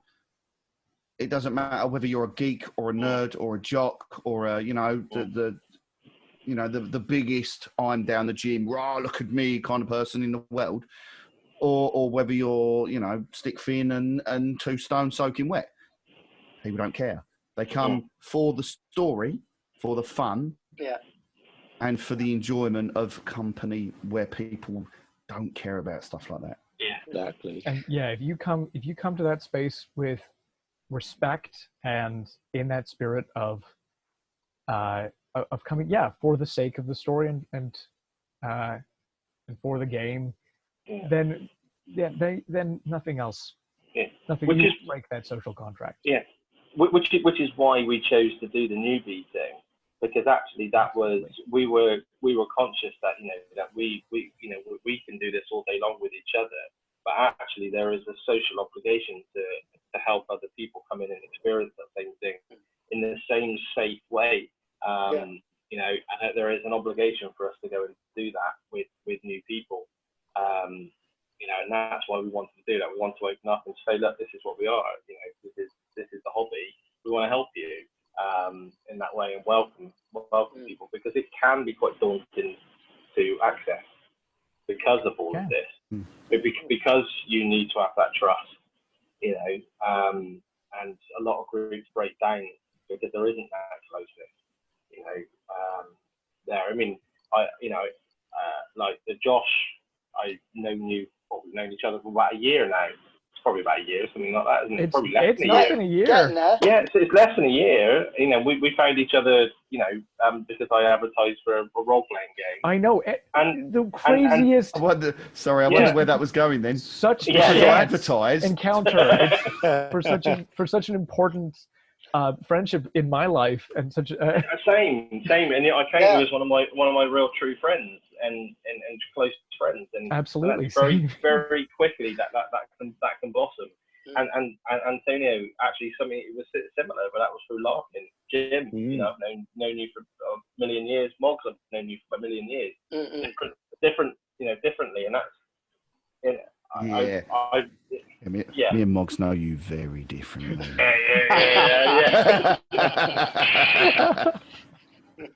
On the side note, gents, I am having to shoot very shortly. Well, it is 25 to 11. Yes, we've overshot our hour, as it were. Antonio, before you go and before we close up, are there any closing thoughts? Anything about Riodon? Anything about potential directions that you want to take that character going forward into season 2? Oh, I have some plans. I have so many plans. Okay, I'll briefly go on about a couple of things. One thing is that the sword he is taking on is actually slowly starting to warp him and make him slightly deformed. Ooh, Kind of like he's wielding the power of chaos, and he is essentially trying to harness it so it becomes order. If it's physically disfiguring him, is it also changing him morally and internally as well? It's actually making him become very, because he's chaotic good. Yeah. He's making him become become more lawful. Oh, okay. Yeah. So not negative. Okay, yeah. Yes, but it's going to have a detriment to him, because he might be lawful good in the sense, but it might be that because he's wielding chaos, there might be he switches to neutral. I'm not sure the direction I'm taking there. If you wanted to make it a physical changes as well, did you ever play Soul Calibur? Yes. You know how Cervantes, how when he had the sword, it twisted and became part of his arm, didn't it, at one point in the game? Mm-hmm. That's the sort of thing, you know, like because it's, you know, it's a form of corruption, basically, isn't it? You could manifest it as a physical form of corruption, so that would then make him shy around doing certain things around certain people. You know, like no, I'm going to bed now. You need to get out of my room. You know, you know, if you know, we're by the river or whatever else, and we're like, woo, let's go, jumping in, and then you'll be all sort of, oh no, maybe next time. I've got porn. You know, the direction that I would take with him, that was a really, really cool idea, but the direction I'm taking him is slightly different. Not the leprosy element, but have you seen Kingdom of Heaven? Mm-hmm. Yeah. Kingdom of Heaven. You know the King of Jerusalem. Mm-hmm. You know the fact he wears a mask. Mm-hmm. I'm going to be Rhydon is constantly going to be wearing a metal mask which hides his face and his deformities. And yeah, it's not the sword as such as the magic that's corrupted him. Mm-hmm. And the deformities I won't go into much detail until season 2, but I have some ideas planned. So yeah, so that's for that side note there. Then in terms of what he's doing, he's creating a kind of United Nations of Cygalia, where he's making all of the nations sign a treaty, which basically means that they have to give, members can volunteer, but they have to give some of the best of their soldiers to us, so that if there's a crisis scenario like Volpakar happens again, they have the call. They can come and hear the call. And they're stationed all over Cygalia. That's one thing he's doing. A second thing he's doing is he's forming that bond with Volpakar, with the Free City, so that anybody can come in. And that's ruled by a council, a mixture of people from the Grey Orthodoxy and other members of society. So some of the orcs are coming if they want to, live in more, not a civilized world. I mean, that's the wrong word to use, but a more of a civilized world.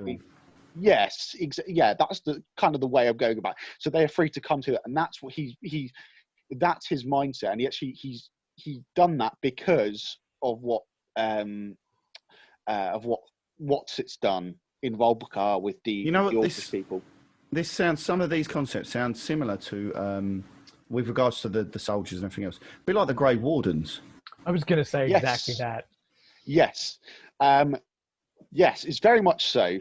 They have that capability. I have a couple of ideas potentially of maybe a one shot with the Grey Wardens as such, who deal with threats from either extra dimensional, more commonly known as the Avengers. Yeah, the Grey Orthodoxy was not at all inspired by the Grey Wardens. What?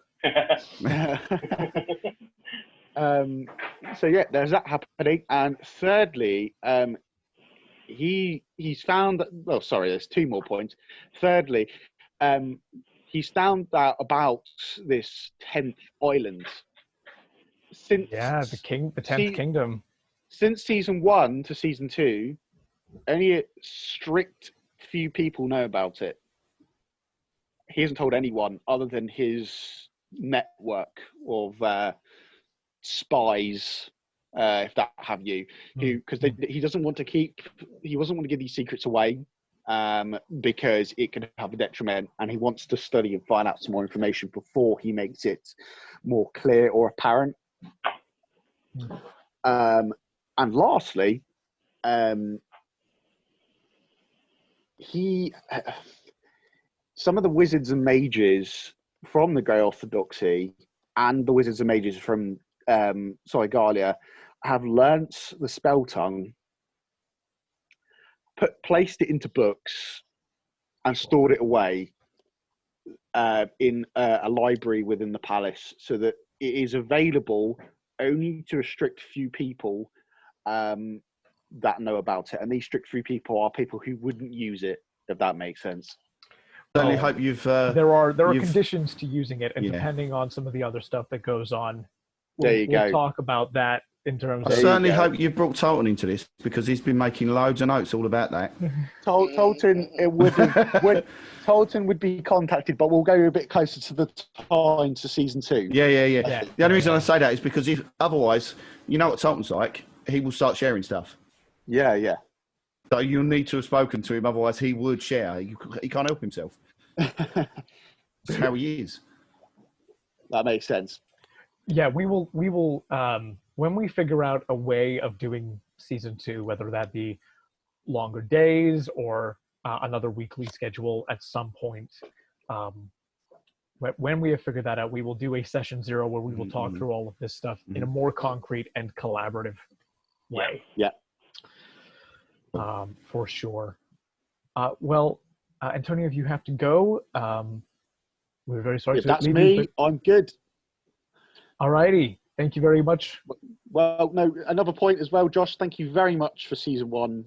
From my perspective, thank all of you for season 1. No, I understand, but from your perspective, of the time you put into creating all the characters, the role play, the worlds, the collaboration, the music, everything. Putting up with us. Yeah, exactly. Yeah. Honestly, that was the hardest part of the whole thing. I'm not surprised. Thank you very much. It really is appreciative. Yeah, definitely. Means a lot. Thank you. Well, gentlemen, I'm off. Yeah. I'll see you soon. See you soon, beautiful. See you later, mate. Ciao. On that, Josh, I know what's it we'll be doing next. Let's go around and say what everybody's going to be doing, and then call that a. I was thinking about this. There'd be 2 things. One, depending on Morgan's character as well, if he's all right with this, but I kind of like the idea of that little bit of passage of time of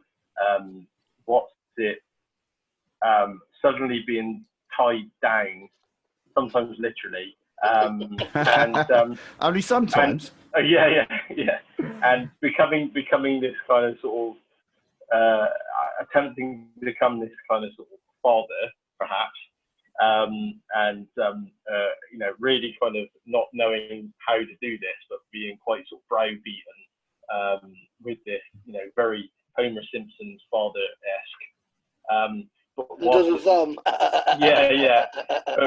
Whilst at the same time, actually, also has got this new position of this diplomat or something for the orc people, this champion of grunge. At the very least, you have Thangrum the Home Finder. You have this position now in history. I kind of like the idea of him, being in front in this, sat around a table with all these very important people, just being dribbling. It's like having Homer Simpsons at the United Nations, and just that, just that is very. Does that make him more large? I just thought we are sorting out a scene that is just you sitting in the United Nations Council representing your newfound organization. Yes, I was going to say, but I've got visions of him there. Everybody's sitting there and it's all harsh and whatnot. And he'd go, just look over at the person next to him, give him a nudge like that and go, "Here, look at that."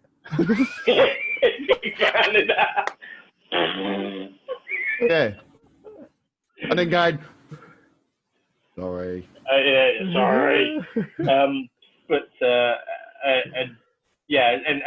actually, occasionally he would come out with something that would be actually quite profound and quite wise. The odd gem. The odd gem that that would come out in a very what's it sort of way.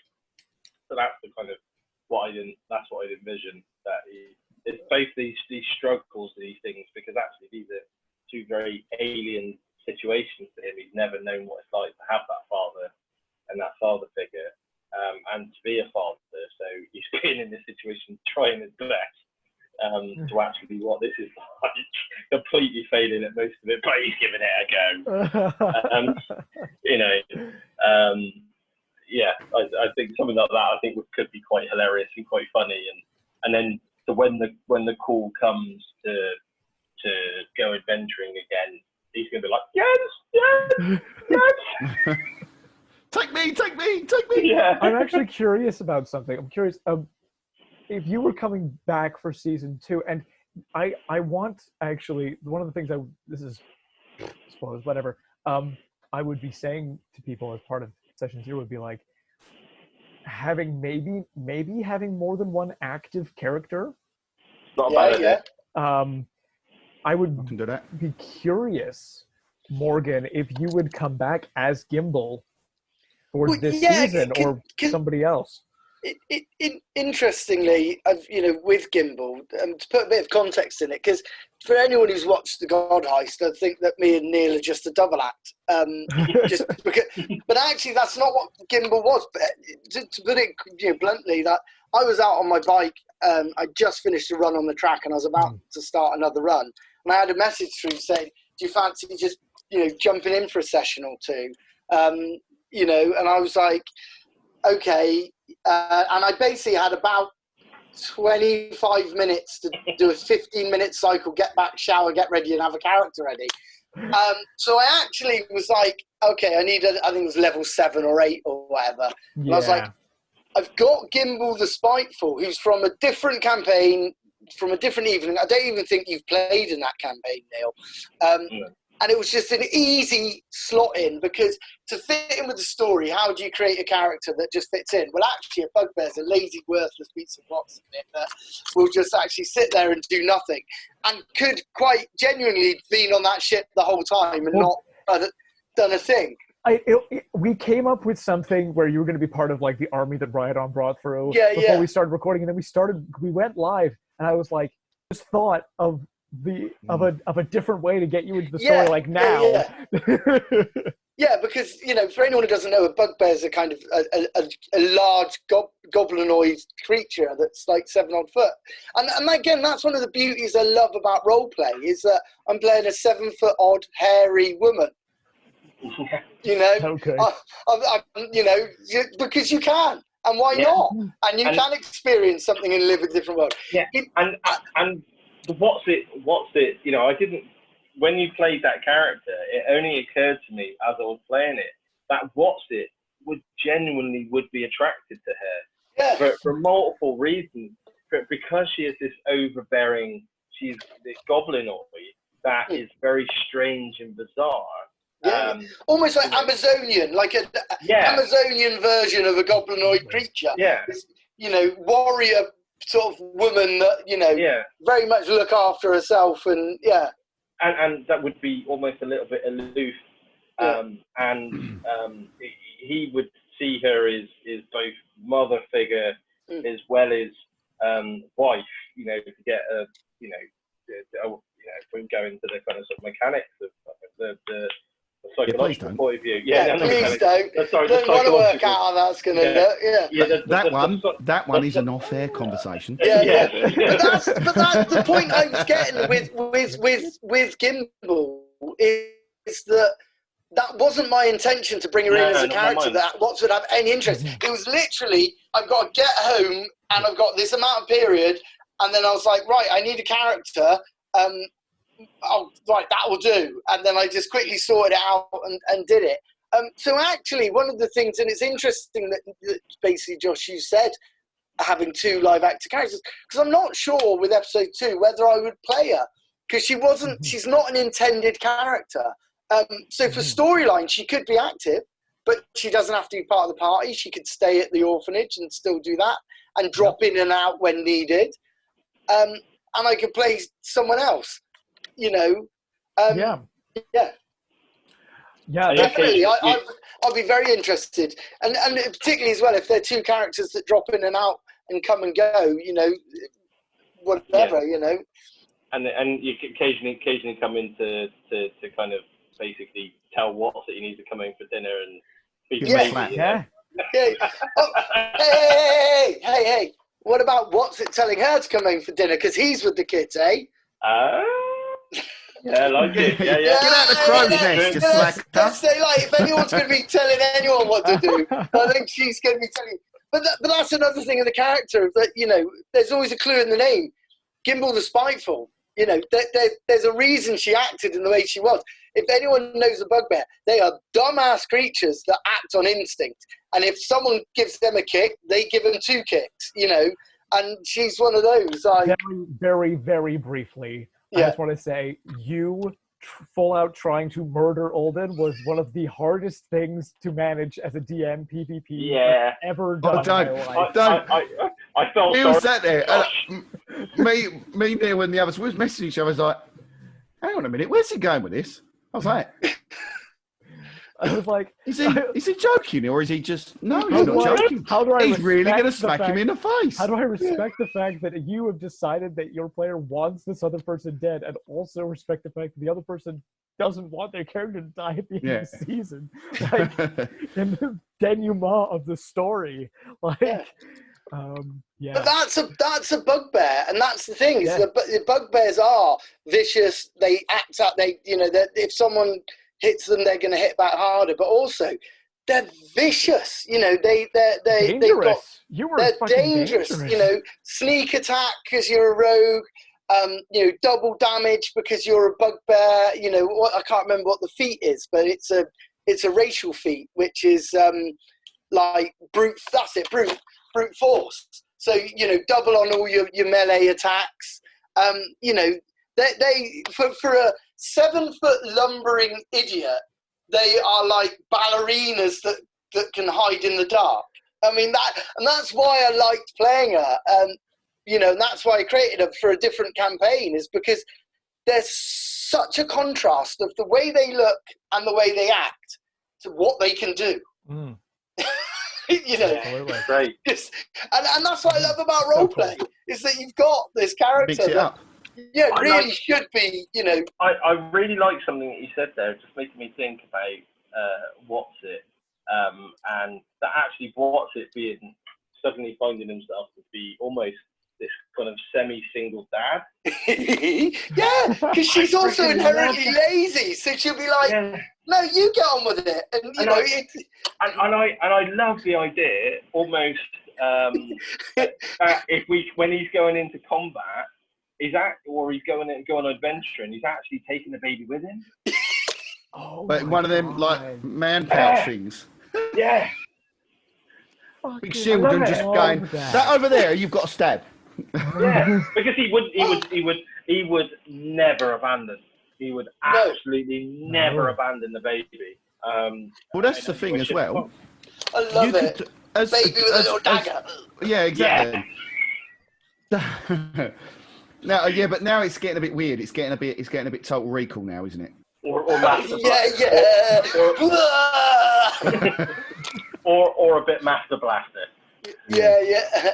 But obviously, another thing you could do is when he starts ranting, you turn around and go, "Look, I'm sorry, I've got a job on the ship. I'm up in the crow's nest doing my job. Sorry, you're dealing with it, mate." And Alistair's going like, "No, you have maternity leave," and you're like, "Nope, my job is up there in the crow's nest." I've got work to do, I'm not mate. here snoring. Tolton, I love it. Tolton, how would you take Tolton into James? Would you take I'm Tolton happy to season take Tolton into season 2, and I'm definitely happy to make a warlock for season 2 as well, following the surgeon, because I just think that'd be funny.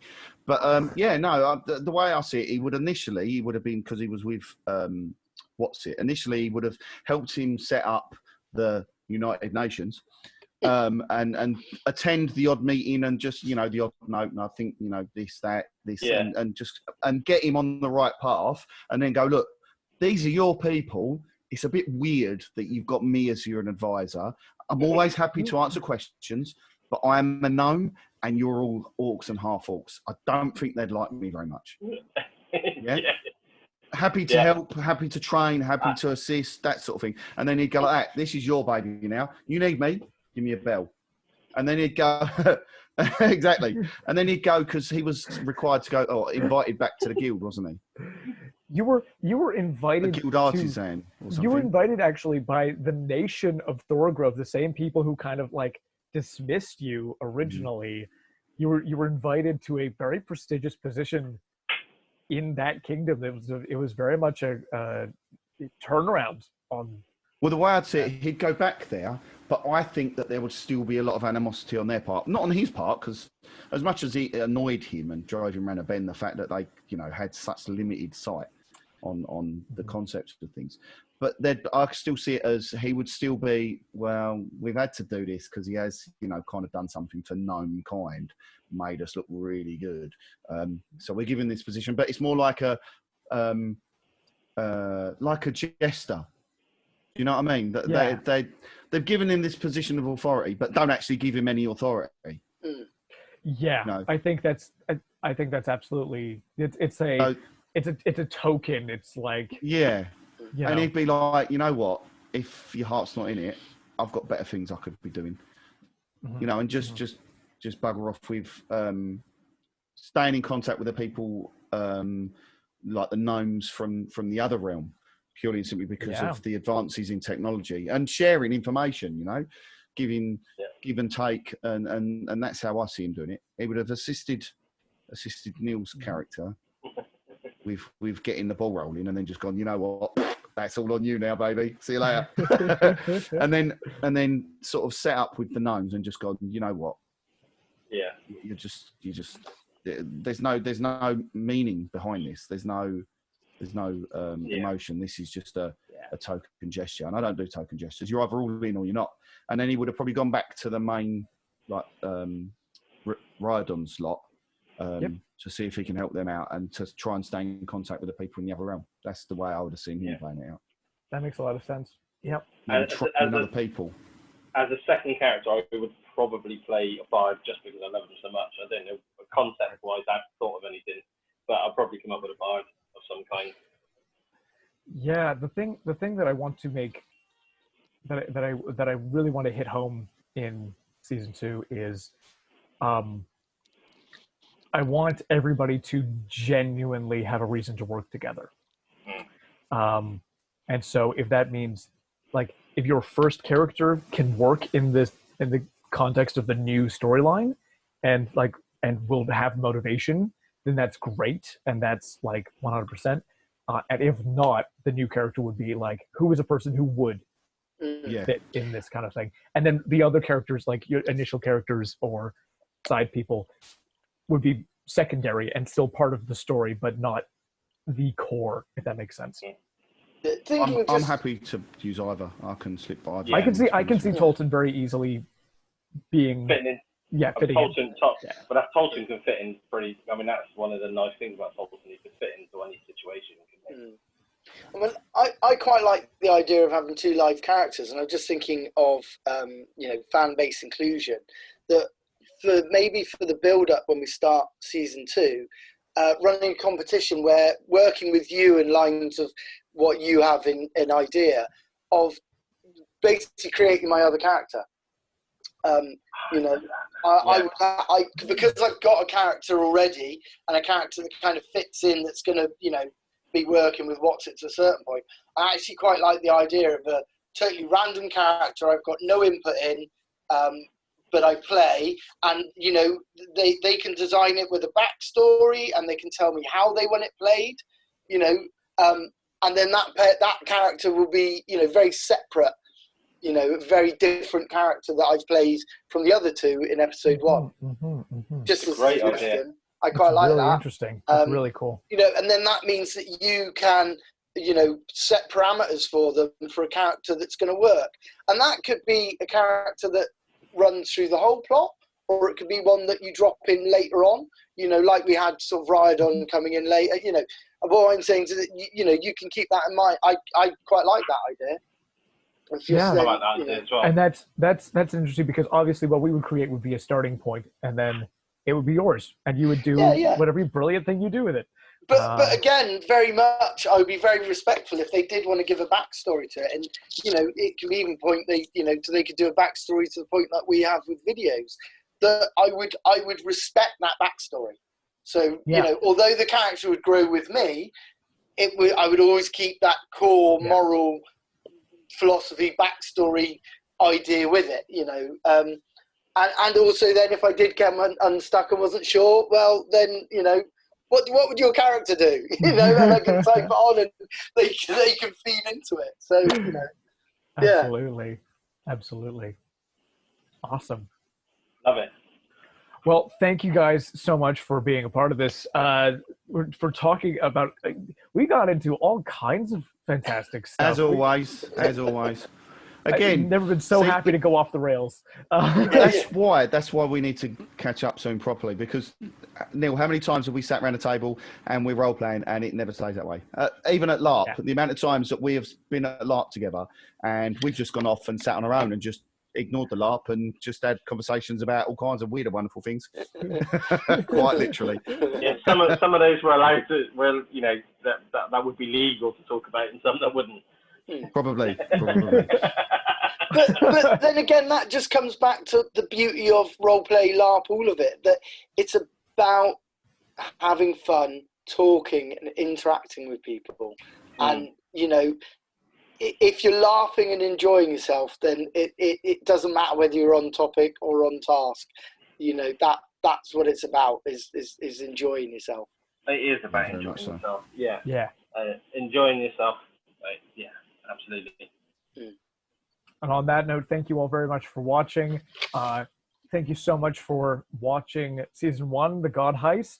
We're very excited eventually to bring you Season 2. I'm going to disappear though, guys, myself as well. Yeah, so, cool. Yeah, we'll call that there. Thanks for that, guys. You take care of yourself. And we need to sort out, I need to sort out coming down your way. Right? Yes. Yeah, absolutely. Yeah. We need to have a cuddle. What's it cuddle? What's it cuddle? And then we'll go and have a group cuddle with Josh. Yep. Yay! I'll come and cuddle. Cool. All right. I'll see you later then, guys. You take care of yourselves. All right. Cheers. See you later. Bye-bye. Bye. And everybody watching, thank you again. And we'll see you next time. Bye-bye.